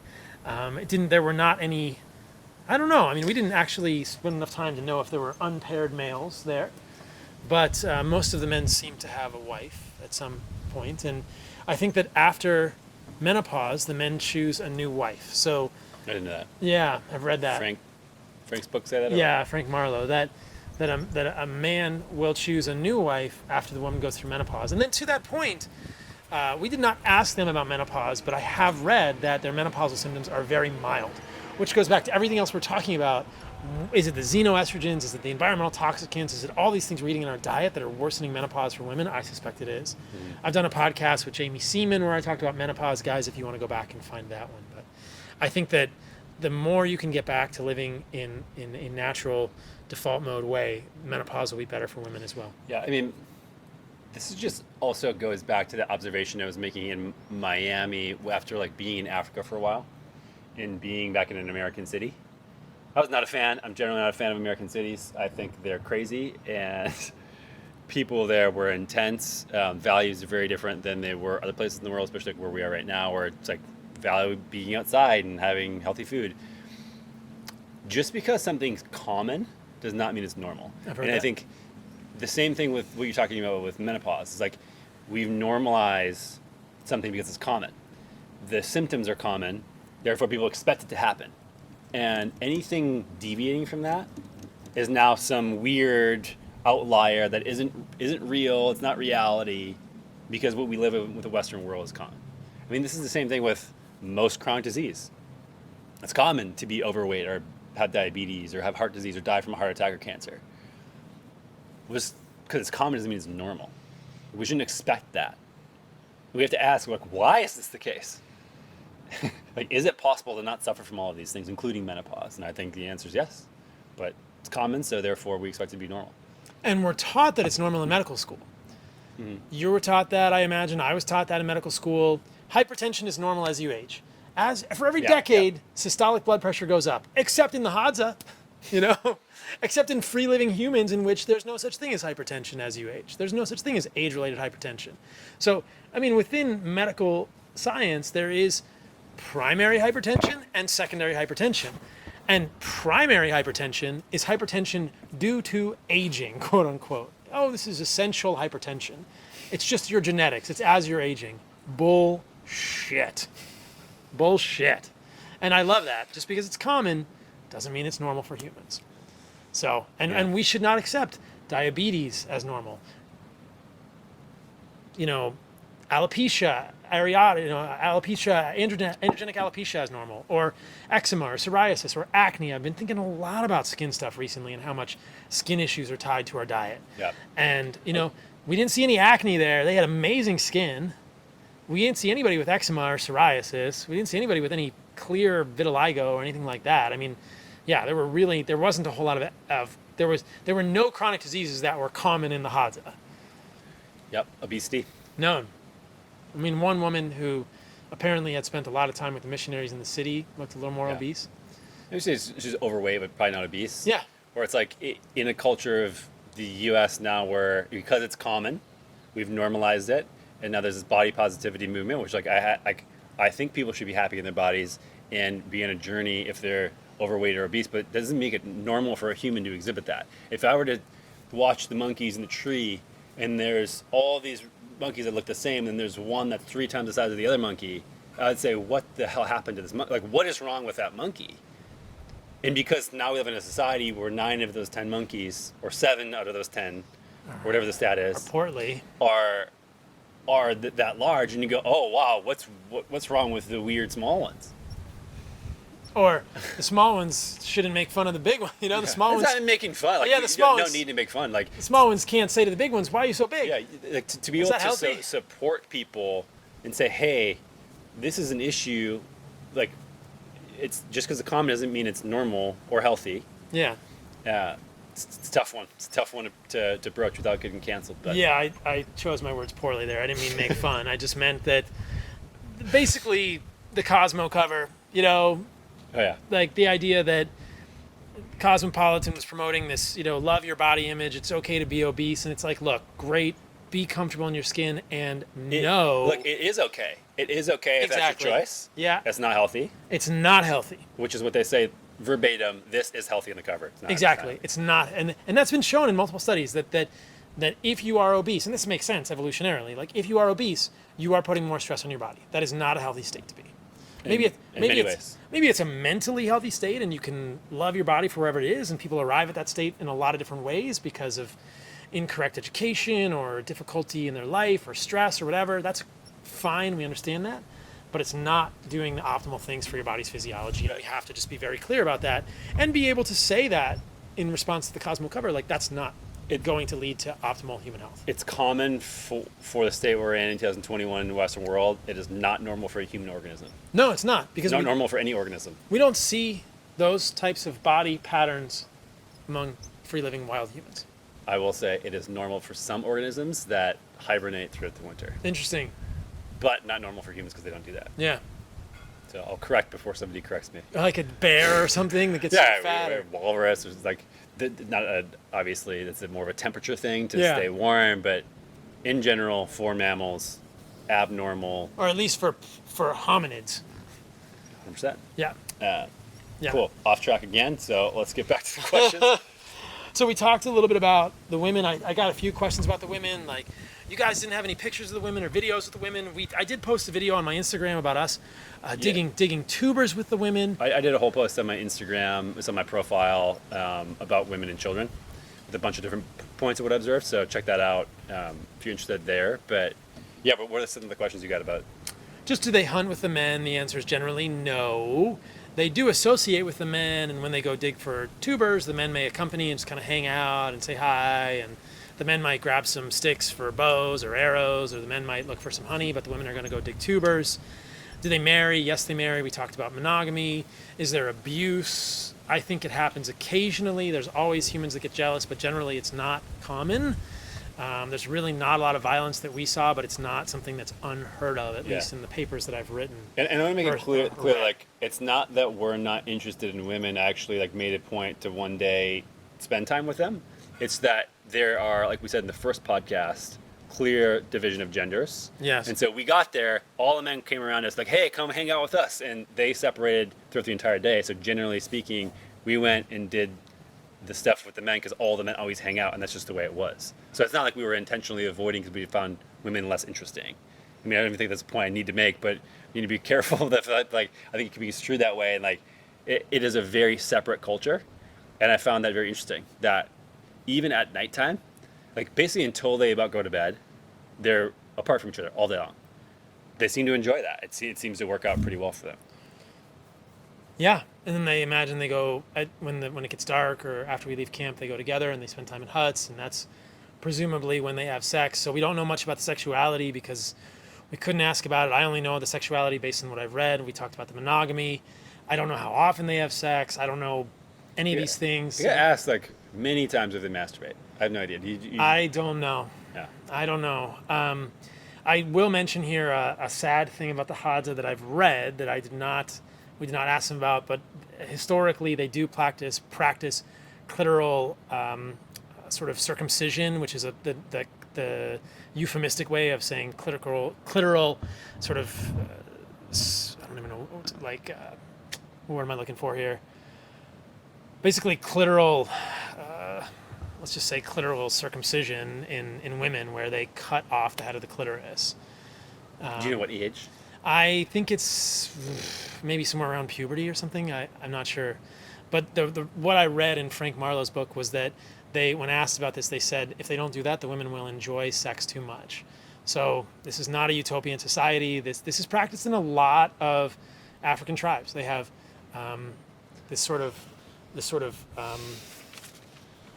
clitoral mutilation is what I was looking for, where they will cut off the head of the clitoris. And so it's hard to say. I mean, I can hypothesize, but it's one of these things. You're like, that sucks, you know? But Yeah, I mean, there's more things like that. We also noticed, I think on some of my photos, if you go to my Instagram page and see some like the profile shots I got, there's two lines, yeah, these vertical lines on cheeks. the cheeks. And we asked, it was like, what? Because only like 50-60% of people have these. Yeah. I mean, they're prominent in adults, children, everything. Like, what is this? And apparently they cut the cheeks of the children who cry a lot. And this is something it's unclear to me whether it was learned to be a defense when times were a little bit more dangerous, when they had predators, other tribes, etc., because they didn't want the children to cry to give away the spot or attract predators. Now I don't think that's the case, so I don't know if it's just a cultural thing that's stuck along since then. But this is another thing, like, we don't mean to romanticize these people to say like everything they do is incredible and all humans have to live exactly how they live. It's like we're trying to learn and observe as much as we can. And I think no matter where you go, you're going to find something that's like, oh, that's a little strange. I guess I wouldn't prefer that. That's maybe a little weird. And this is one of those things. It's like, I think there's a lot to learn, but to romanticize every single thing to do, I don't think is appropriate either. I think they also circumcise the males, and they do it when they are in their early teens. And I think we heard from Eric that they are not allowed to make a sound when they are cutting off the young. Is it like a rite of passage, or? Yeah, I think maybe. Yeah, I mean, you get some of these things that are apparent and emergent in separate cultures, and I wonder like why that emerged here. And the same thing with the crying. Like this is why I don't think humans are weird or twisted. I think that it's generally like there's a reason for the emergence of the behavior. And the same thing with the like what happened when women were more promiscuous or had more sexual desires. What happened? Like what was the corrective behavior for? Like why? It's like I understand like the tradition for Western societies to circumcise is due to infections, which like makes sense in a more natural environment where you're exposed to things and people in cities and all this type of stuff. Like I totally get that, but it doesn't make sense for me from that sort of origin of circumcision in the Hadza why they would practice that, unless it's like a tough male thing that sort of happened. And yeah, these things are just like it's so hard when you have places like this where they have no written history. After a generation or two, you don't know why you do anything anymore other than the stories that are being told. So you can't get answers. Like you can hypothesize if you can't get answers. It's difficult, and that's something else to note. The Hadza they don't read. They have no written language. They have no need for it. They certainly do educate the children, but it's mostly education about the environment. Their school is they're not in a cage. They don't have a reason to have words and letters and stories. Yeah, I mean, a question I got frequently, and one was, is there a formal education? Do they learn to read and write? And I don't know if formal is a way, but again, like how natural is formal education? Yeah, exactly. Hey, this time, this day, for this many years, if you're this age, you learn these things. That's weird, isn't it? It's not. That's not normal at all. You know. But yeah, I mean, about the writing, they don't need to learn to write or read because they literally have no need for it. There's just no like, and you made a good point when we were chatting about this earlier. Like, they're not stupid. They're not. They're really smart. And we've tied literacy to intelligence so tightly for so many years that it's almost like, we're depriving somebody if they're not learning to read and write. Because we extrapolate to maybe developing countries where they're dependent on the Western world but don't know how to read or write, so therefore they're behind comparatively to maybe some kid in Asia or America or wherever. It's just not the case. Like we're comparing apples to oranges here. They're very different things. They learn so much about their environment. And I think that's totally appropriate for how they live. An American going, well-educated teenage kid who scores 1,600 on their SATs would go and probably die. Exactly. If they were left out in the same environment. Yes. Yeah. And so it's like, what? Certainly die. Yeah. Like, what's better? What's a better way to teach here? Well, it's relative, right? Right. Like, what do you learn? It's relative to your environment. And I know very little about the education system, but I have heard murmurings and seen a little bit in the small amount that I've investigated that perhaps the school system was built to prepare people for factory work. And that then, going to school at 8 a.m. and getting out at 3 o'clock and these bells and you're sitting in one spot in a classroom and you're learning. It's like there is some suggestion that historically that was a model developed to prepare humans for the zoo. Yeah.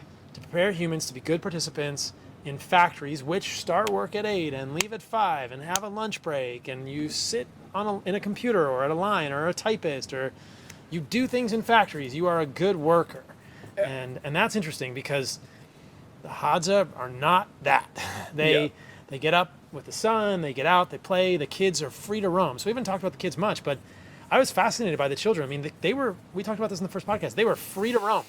They were free to experience risk and and hurt and pain and learn on their own. And they're not necessarily watching to make sure the kid doesn't wander out of the camp. I mean, right? I mean, they would let kids like move around camp, 2 or 3 year old kids. There was a 1-year-old child walking around, just cruising around. And they might keep an eye on them, but that child could just walk right out of camp, and they just know, like, this is where my parents are. I'm not going to go far away, and they learn in a fascinating way. And what we didn't hear was a lot of crying. We didn't hear a lot of whining. The kids were very well behaved. Oh, yeah. It was very interesting to me. They were very well behaved. I mean, if you got that many kids in any one spot in the U.S. crying and stealing of toys, and the kids would just come to the fire. They were curious. They want to know what's going on. We'd share food with them. Interestingly, the kids here are also very well behaved and amazing. And the same thing here. In Costa Rica. Same thing here as with the Hadza, the dogs. Obviously no leashes with the Hadza. Dogs were extremely well behaved. There are tons of dogs and tons of children here. Again, like, so I'm sort of like calling it parallels because like everyone here is outside all the time. Kids are amazing, dogs are amazing. All off leash for the dogs. Kids seem to be just totally happy in their environment, stumbling around the sand and the water. Again, just like back into nature, a lot of things could sort of solve themselves. Instead of like trying to be like, oh, well, you need to raise your kid this way and use this discipline thing, give them this feedback and have this toy and have this routine, and or just put them outside. Like, obviously I'm simplifying it. I don't have kids, so I don't want me to offend any parents out there. But yeah, I mean, it's just, I mean, even schools that existed before what Paul was saying regarding the factories, like this is something that I've heard as well regarding my time in formalized schools, like very reminiscent of a factory. Mm-hmm. But before that, there's still obviously examples of school, but it was far more apprenticeship focused, which is what I think we saw a lot of different times. Kids would go with, they would learn, they would like probably find something they're really good at. We had some musicians in the group. We had people who were better hunters. One guy who was an orator, like the guy who sang, and he was also a musician. Yeah. So like I'm sure at some point, like an elder takes in, educates along with, and does a lot of apprenticeship, just like you would do if you were painting or a blacksmith many years ago. Whereas like we've lost that way to learn. It's like, oh, here's how you do something over many years, decades. So, like, of course, they don't have books, but they don't need them. I talked about this in my Instagram, and I probably on the last podcast. There was a 10-year-old kid that came with us when we were looking for honey on the last day, and while the sort of senior member of the group I was with, so the chief was with us, but there was a much more elderly gentleman with us who was very vital. And they found a tree, and we found a hive at the bottom of this canoa, this stingless bee honey. And the guy immediately went into the woods, chopped off a branch, made it into pegs, hammered those into the tree, and climbed this baobab tree. And he was 35 feet up in the air before I even knew it. And at the same time, the 10-year-old, as he was waiting on the ground, he didn't climb up with the adults, was with us, and he had a knife, and he was making the pegs as a trial. So he was apprenticing, like, oh, I'm going to be that guy, or I want to be the guy that carries the axe and climbs the trees for the honey. I'm going to practice making these pegs. And, the other guy looked at him and probably gave him some feedback and was like, no, do this better. And it was cool. There was definitely apprenticeship going on for how to freaking live in the wild. Which is also how I've been surfing. It was like, I don't know what the hell I'm doing. I'm just paddling around, getting smashed, watching other people like, oh, we should get up. Paul was like, no, do this, dummy. There's a lot of that. I think that's where humans learn the best, is learn by doing and by looking at other people, how they're doing it, and getting instruction hand in hand. And that's how they do all of their education there, very clearly. There's no formal oh, now year 4, it's time to learn how to make a bow. So lesson 1 is you have to learn about the biology of trees. And so we're going to go learn why we're using this acacia branch because it's bendable. No, you learn over a period of time. There's no structured learning. It's learning by doing. And learning out of necessity in the environment. Totally. You got any more questions you want to? I think we've covered most of mine. Yeah, I think a couple quick ones around nutrition. Do they consume or have access to dairy? Answer is no, because they hunt wild animals. They probably could trade with the Datoga, but from what I understand, they do not do that. When you're living in Africa, there's no... the Datoga milk the cows and they drink it immediately. There's no keeping the raw dairy. Were eggs a thing for them? No. I don't know if Frank put in the book if they find them ever, if they eat them. Or... We talked to Eric about there's one type of bird that makes its nest in a tree, and the female goes in the tree, and the male fortifies the female in a tree and feeds the female through a hole with the eggs. And when they find that bird, they will open the nest and eat the female and the eggs. But it's only certain times of the year. So I think eggs are pretty rare for them. Yeah. Okay. If they hunted bigger game, which we talked about last episode a lot, and then touch on it this one, why they can't, and that's why we hunt the baboons, a much smaller game. What do they do to preserve the meat? They have huge feasts and celebrations for it, eat as much as they can, and then they basically cut it into small slices and then hang it on the trees and dry it out like jerky is what my understanding is. Yeah, that's what I've read. We didn't see it. They would have to get a very large animal for that to happen. So even if they got an impala, I mean, if they got an eland, which is 1,000 kilograms, they would probably have meat to preserve. But if they're only getting an animal that's a few hundred pounds, they're going to eat it within a few days. It's going to be gone. Yeah, the question is, like, if they had access to giraffes, elephants often, would the tribe be bigger than 40 people? Probably. Maybe. And so the kill would only be enough for what they needed, and they have, maybe Dunbar's number. I wonder if there's any association with that around how much an elephant can feed, how much a giraffe can feed. Like, that's kind of an interesting thing. Like, maybe that's the cap of how much a large game can feed in one sitting. 150. Yeah, you can imagine, like, 150 people could probably go to town on an elephant buffet. Yeah. And that's just what then would have happened. Yeah, when you had megafauna and you could get a hippo or a rhino, which would be incredible they're endangered. Nobody's hunting rhinos, but can you imagine eating a rhino? That would be gnarly. Megafauna like a woolly mammoth or a bigger game animal. Yeah, you start to 150 people is a lot of people to feed, a lot of mouths to feed. Yep. So that kind of ties into the previous question around how many were there. We answered that. Did they take any vaccines or accept any Western medicine? Not that I'm aware of. I do not think they do that at all. Yeah. Period. They did use plants in the surrounding environment for medicine. That was a question I got. Yeah, I got the root tea and chewed on the root. Yep. It was rare, and we asked them, "What do you do when you get sick?" And they said, "We make a tea or we boil some roots." And I don't know if that's the one plant or if there are multiple plants. We'd have to go back, but they do use some. From what I understand from Gasper, he said that they have a lot of plants that they use, and we talked about this a lot in the past. Of plants should be used as medicine primarily, right? Rather than exactly food. It's exactly what they did. Yes, and they did use plants as medicine. And of course, I've talked about this, that many of the medications that we use in Western medicine are derived from plants. I've never debated the fact that plants contain bioactive molecules in humans. If you guys are familiar with my work specifically, the contention that I've advanced is just the notion that those molecules are indispensable or somehow make us better than we could be eating mostly animal foods. Or the pharmaceuticals are just more refined versions of the plant that has the thing in it. It's another, what we were talking about before. Exactly. Like, maybe it's actually totally fine to have some of these things in a whole plant form, and then when you refine it, you have all these weird side effects and problems. Yeah, and the other thing is I've mentioned multiple times is that just like we see pharmaceuticals with side effects, we can't ignore the fact that many of these plant molecules have documented side effects as well, and so probably, at least from my perspective, we should be careful using them every day as food versus medicine. Yeah, this is clearly not what they were doing. Like my stomach started turning after we ate these berries. I don't know if we talked about this in the last podcast or not, but we did. Yeah, we dug up. They're like, oh no, okay, go dig up this root. No one was digging up these roots to eat them. No. And they were bitter. They were not rough. They were not food. Yeah. We stabbed into a tree to get sap that's for mosquito bites and itching. Yeah. Which actually smelled really good. Like I would love to bottle that stuff up. It was amazing. Another question I got about kind of tie in this type of stuff is toothbrush. Do they have any like oral hygiene? Yes, Gorgio showed me. I don't think you saw this. Like when we were walking back from the hunt, he's like, "Hey, this is a toothbrush. Like you chew on the end, and it got really fibrous." And then he said they use that.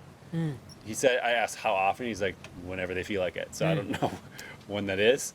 And I know you wanted to talk about teeth one more time, but again, straight dentition, strong teeth. No one was missing teeth, but really brown from a couple of different factors. In some of them. Yeah. Not in 100%, which was baffling for me. Even in the cities, though, same thing. Yeah. And Mary Ruddick, our friend who also went to visit the Hadza, said she went to visit another Hadza tribe, and they had more white, a larger percentage of them had white teeth. And I said, what do you think it is? She didn't have a good explanation. She said they rolled their cigarettes in different paper. Like, I wonder if there's so many different factors. There's something causing this. I think we can pretty confidently say it has nothing to do with their diet. They eat a pretty good diet, right? Their teeth are either stained from fluoride, which Anthony and I talked about in the last podcast, which is certainly an issue, and can be contaminating their water supplies, and is contaminating the water supplies of many in Tanzania.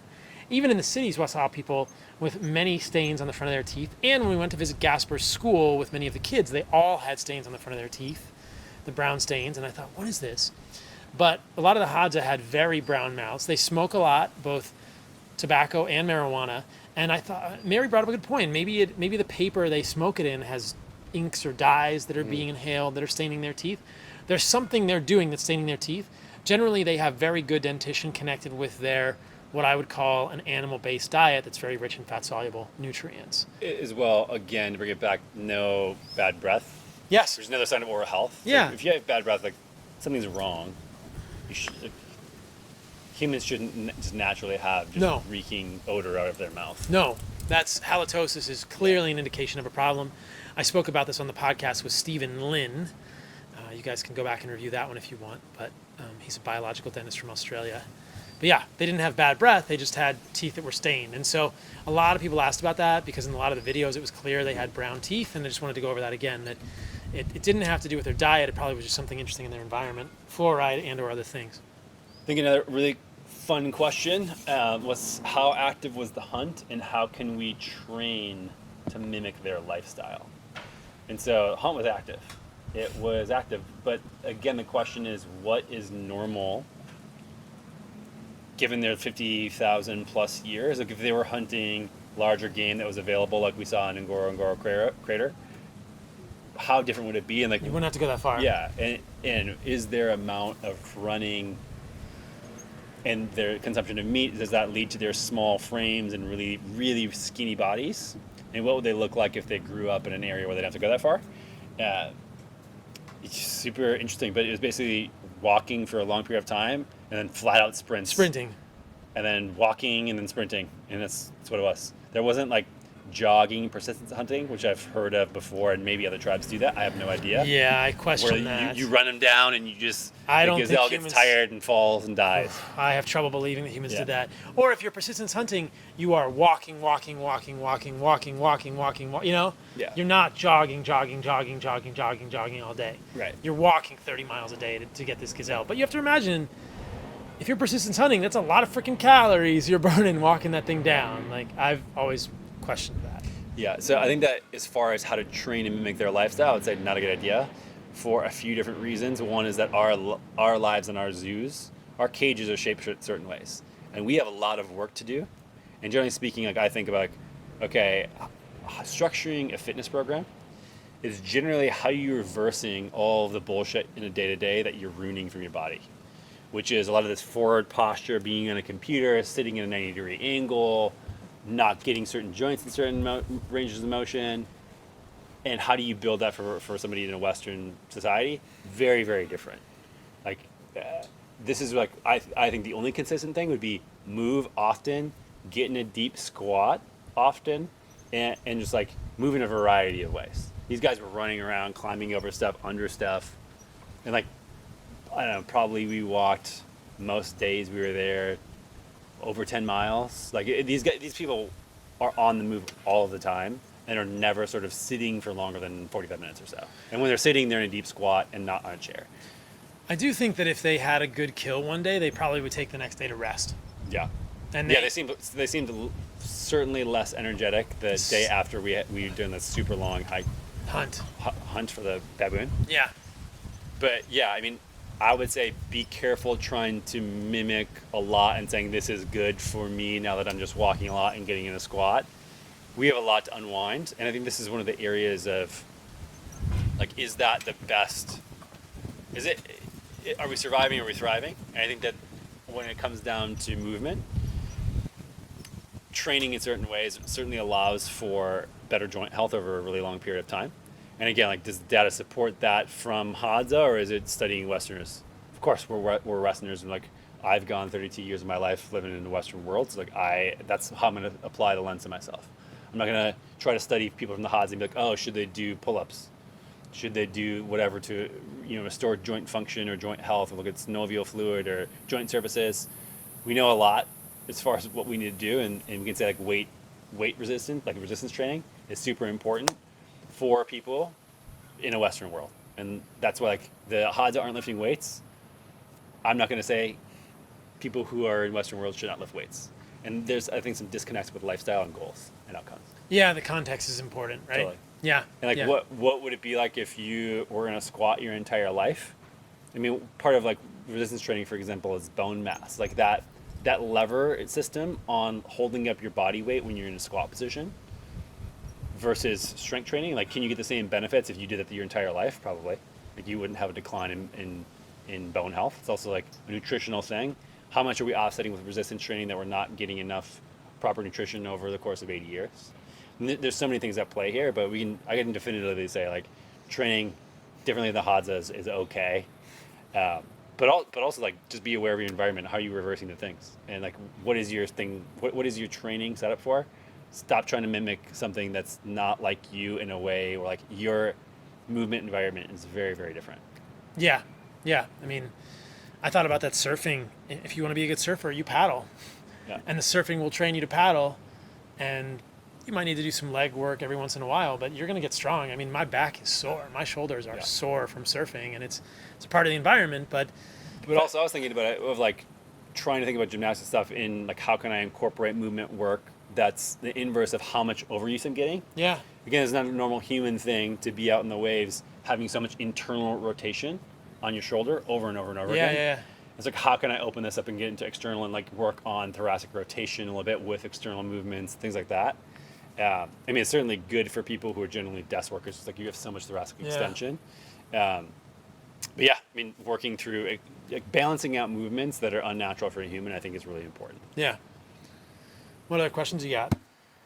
I think that was pretty much everything. Did you ever fear for your life? I think we touched on it briefly. Only at night when I landed and we had a rough thing with communication. I had a canceled flight on the way over, and I landed in the Arusha airport, the JRO airport, at like midnight. Some guys that basically get in my car, couldn't speak English, had my name on a sign that was like scribbled, and I was like, oh man, this is how it ends. And I got in some shady car, and he drove me like in the middle of nowhere. I couldn't see anything that was going on. It was people when they're in more urban areas. Certainly, like there's more crime because there's more desperation. People don't have resources. They're dependent on a lot of stuff, so they revert to crime. Like you could feel that the intensity in places like Karatu and like getting stared down when the car was getting fixed, or even going through Arusha. Is like it's intense, but it's a safe journey. It's a safe country overall, I'd say. Yeah, and that kind of highlights one of the things we talked about earlier, which was we felt safer with the Hadza than we did in the city. Absolutely. There's nothing to be possessed or stolen or fought over, or there's no monetary system. That's just something else I wanted to reiterate there, that when there's nothing to be bought or sold, why would you steal anything from someone? You can go in the woods and make a bow for yourself. Yeah. When there's abundance, there's no scarcity. It's like this is the way it is. Simple. Yeah, abundance versus scarcity was clearly demonstrated in the natural world with the Hadza. And again, we're not over romanticizing them. They're not perfect. But it was demonstrated clearly versus the city. And so as we wrap up, I just want to mention this one paper, the Nicoya region of Costa Rica, a high longevity island. Although it's not an island, it's a peninsula for elderly males. We'll put it in the... I mean, right there, it's just like misrepresentation of the, like, have you been here? Just because you saw it was a beach, you assumed it was an island. Same thing with the fiber and the saturated fat. It's just... Yeah, I don't know.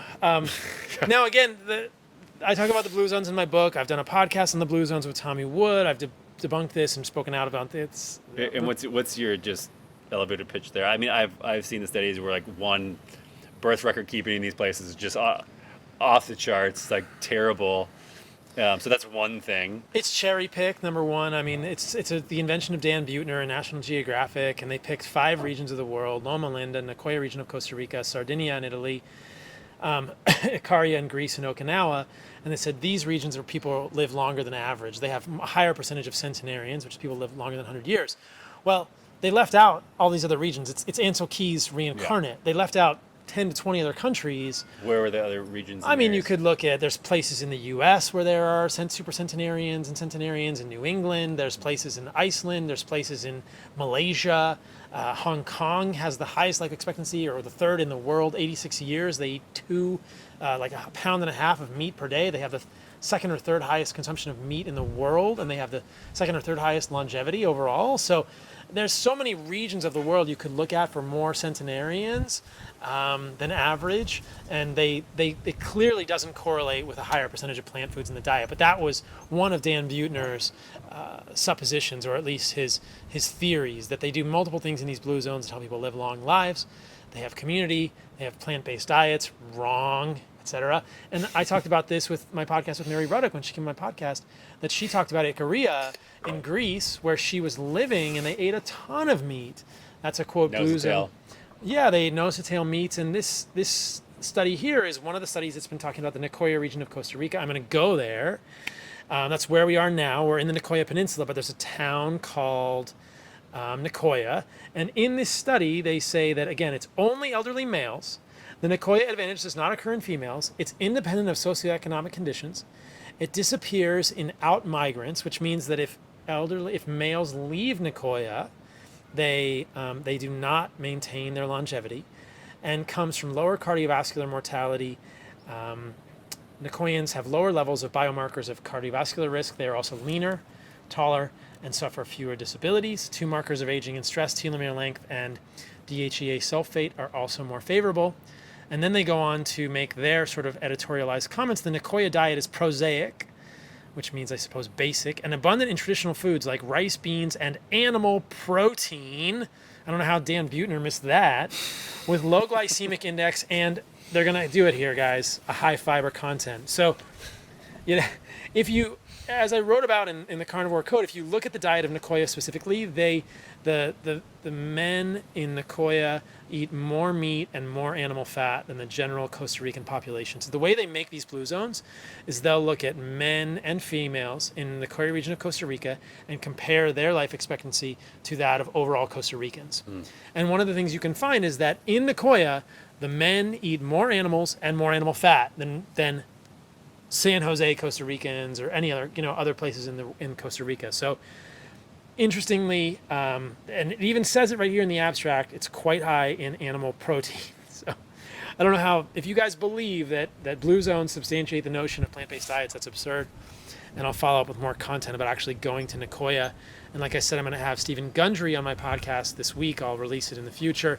He's an advocate for blue zones, or he's spoken about it in his book. He is from Loma Linda, which is a, quote, blue zone, where they have a lot of Seventh-day Adventists and sort of religiously derived veganism and vegetarianism. But if you compare the life expectancy of those Mormons in Loma Linda, which is about 7 years greater than the average Californian, it's equivalent to that of Californian Mormons who don't shun meat. And there have been multiple papers to show this, that the longevity advantage in Loma Linda might just be due to the fact that they shun alcohol and tobacco. Yeah.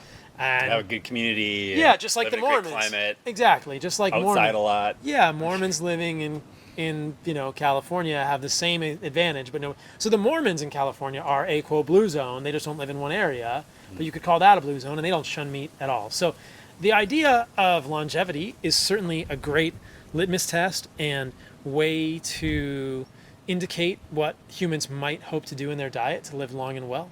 But we have to be very careful with these insidious and in my opinion, entirely incorrect notions that blue zones or longevity is in any way, shape, or form tied to plant-based diets, or conversely, that meat in any way, shape, or form shortens the length of life for humans. So, and the furthermore... Well, mTOR, bro. mTOR, bro. But what about mTOR, bro? We want to open that box. Well, this is a joke. That's facetious comment. Anthony's joking about mTOR, bro. I did a whole podcast on James Clement about mTOR, bro. I'll talk with Stephen Gundry about mTOR, bro. The last thing I'll say is that in Loma Linda, there's plenty of studies that show that the reproductive quality of the males, quantified by their sperm numbers and motility, is abysmal in vegetarians and vegans compared to omnivores. So if that's a blue zone, then we have a real problem with how we make blue zones. Yeah, I'm curious. Not healthy humans.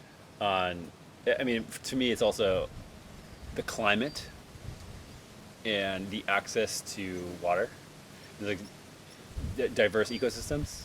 Like, how much does that play into it? We always just look at the simple things with nutrition. Yeah. Community. Like, are they all also remote places that are really hard to get to? which means that there's genetics that have just pooled there for a long period of time that are used to that environment and have co-evolved with that ecosystem or part of that ecosystem. I would probably say If you look at for most of them, it's like there tend to be islands. I mean, this paper even confused the peninsula being an island. Yeah. It's like, okay, humans got there, co-evolved, became part of the ecosystem. Of course, it's like the normal human expectancy then at that point. Yeah. If you look at the New England studies of centenarians, they tend to cluster certain genes that are associated with longevity, FOXO3, SIRT1, things like this. So there's also some suggestion that the centenarian communities are just people who cluster with longevity phenotypes in genes involved in insulin resistance and inflammation. What's your take on just longevity in general and like the obsession with humans right now to extend it to, well, I want to live to 150 or 175 or I'm going to live to 125? Like, this is my goal. I think it's a little bit silly, and I think it certainly speaks to our fear of death and our fear of mortality.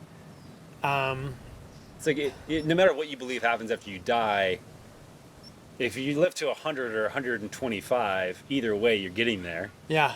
And you're like on the other side of it, an eternal thing. You're not going to have any friends anymore if you live that long. All of your generations are going to be dead around you. Well, it's like to me, it's either like your goal is to live forever, or it's not like the ultimate focus of your health journey in life. Like, I'm trying to maximize my health span. Exactly. Like, I just want to be like enjoy reality as we're experiencing it for as long as possible. But like, I have no obsession of like a certain year. Like if that's to 90 or 100, for me, it's like, is that really a difference? I don't think so. And I think wrapped into that conversation of longevity, hopefully, is the conversation of health span. But it's a shame because people only think about life expectancy. Right. They never think about health expectancy or health span. And I got so many questions. How long do the Hadza live? Why are you so obsessed with the Hadza? They live to be 200 years old? No, they live just as long as us in Western society if they make it past childhood. We talked about this in the first podcast, I believe we did, that there is a high rate of infant mortality in free-living humans because babies are born in the wild, and shit happens in the wild. And so there's a high rate of infant mortality, which skews the life expectancy. But so many times people parrot this incorrect notion that hunter-gatherers lead short lives.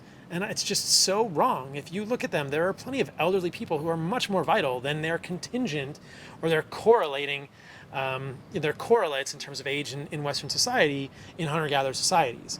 It's clearly a squaring of the morbidity curve. I know we talked about this in the first podcast, and it's clearly a dearth of chronic disease that's contributing to that persistence of vitality. And yet people are obsessed with, I want to live so long. It's like, well, just kick ass a long time, man. Yeah, I think the obsession with longevity in our current culture has to do with the attempt to avoid misery of chronic disease. Yeah. It's like, oh, if I live to 100, basically I can't have had a heart attack when I was 50. Yeah. You know what I'm saying? Yeah. And so that's where I think the obsession is. And I think the obsession should be getting out of the goddamn zoo cage. Yeah. Get out of your fucking cage, people. Probably a good place to wrap it up. We'll wrap it up. Thanks for coming on, brother. All right, man. I think the most radical thing we've both done is catch some waves. I don't know if caught is how I would describe it, but yes. Surfing in the ocean. Thanks, man. All right, man. All right, you guys, that is the wrap on the Africa Adventures with Anthony. It was a really fun podcast. I loved how we got into the weeds a little bit, talked about all kinds of fun stuff, and I even spilled the beans about deodorant and dating in my own life. So that was a fun one. So I'm currently in Costa Rica, loving the sun, loving the surfing, and just really enjoying pressing my body and my mind to learn a new skill. It is a gradual process, but it feels very, very meaningful. It's awesome to podcast while I'm here. I'm recording a number of important podcasts this week, which you will all enjoy in the very near future. But it's a great spot to just kind of check out, do some creative stuff. I'm working on some other creative writing projects, some things you guys will all hear about very soon. And being in the sun, being in the surf, being in the ocean, being in the waves, and acquiring a new skill in surfing and meeting people from all over the world. So it's pretty awesome. So if you're in Santa Teresa, Costa Rica, shoot me a DM, look me up. Let's do a carnivore meetup here, you guys. If you're not in Santa Teresa, Costa Rica, why are you not here? It's amazing. Don't tell too many people though, because I want to keep it a semi-secret. Surfing's good though. So hope you guys are having a good week. Thank you to my sponsors, Heart and Soil. Check out Bone Matrix and my my favorite du jour, Lifeblood at Heart and Soil, whiteoakpastures.com, belcampo.com. You can use the code CarnivoreMD at both of those spots. helixsleep.com /carnivoremd and blueblocks.com. CarnivoreMD will get you 15% off at Blue Blocks and $200 off at Helix Sleep. The best sleep of your life. I feel like that's like the Squatty Potty song that I just sang, but I co-opted it for Helix. Maybe if you had a Squatty Potty, you could have the best poop of your life, and then on Helix, the mattress, you could have the best sleep of your life, both together. Maybe they should co-brand. Anyway, on to the end of this podcast. I'm gonna shut this one down before it gets too goofy. I'm gonna surf tomorrow morning in the morning, and you guys should go to heartandsoil.co, sign up for the newsletter, which is so much more than a newsletter. You're gonna get all the updates from me, all the cool new articles, everything that's going on with what I'm up to, and maybe some fun new content that you're not expecting. So, all right guys, that's all. Stay radical. Love you all.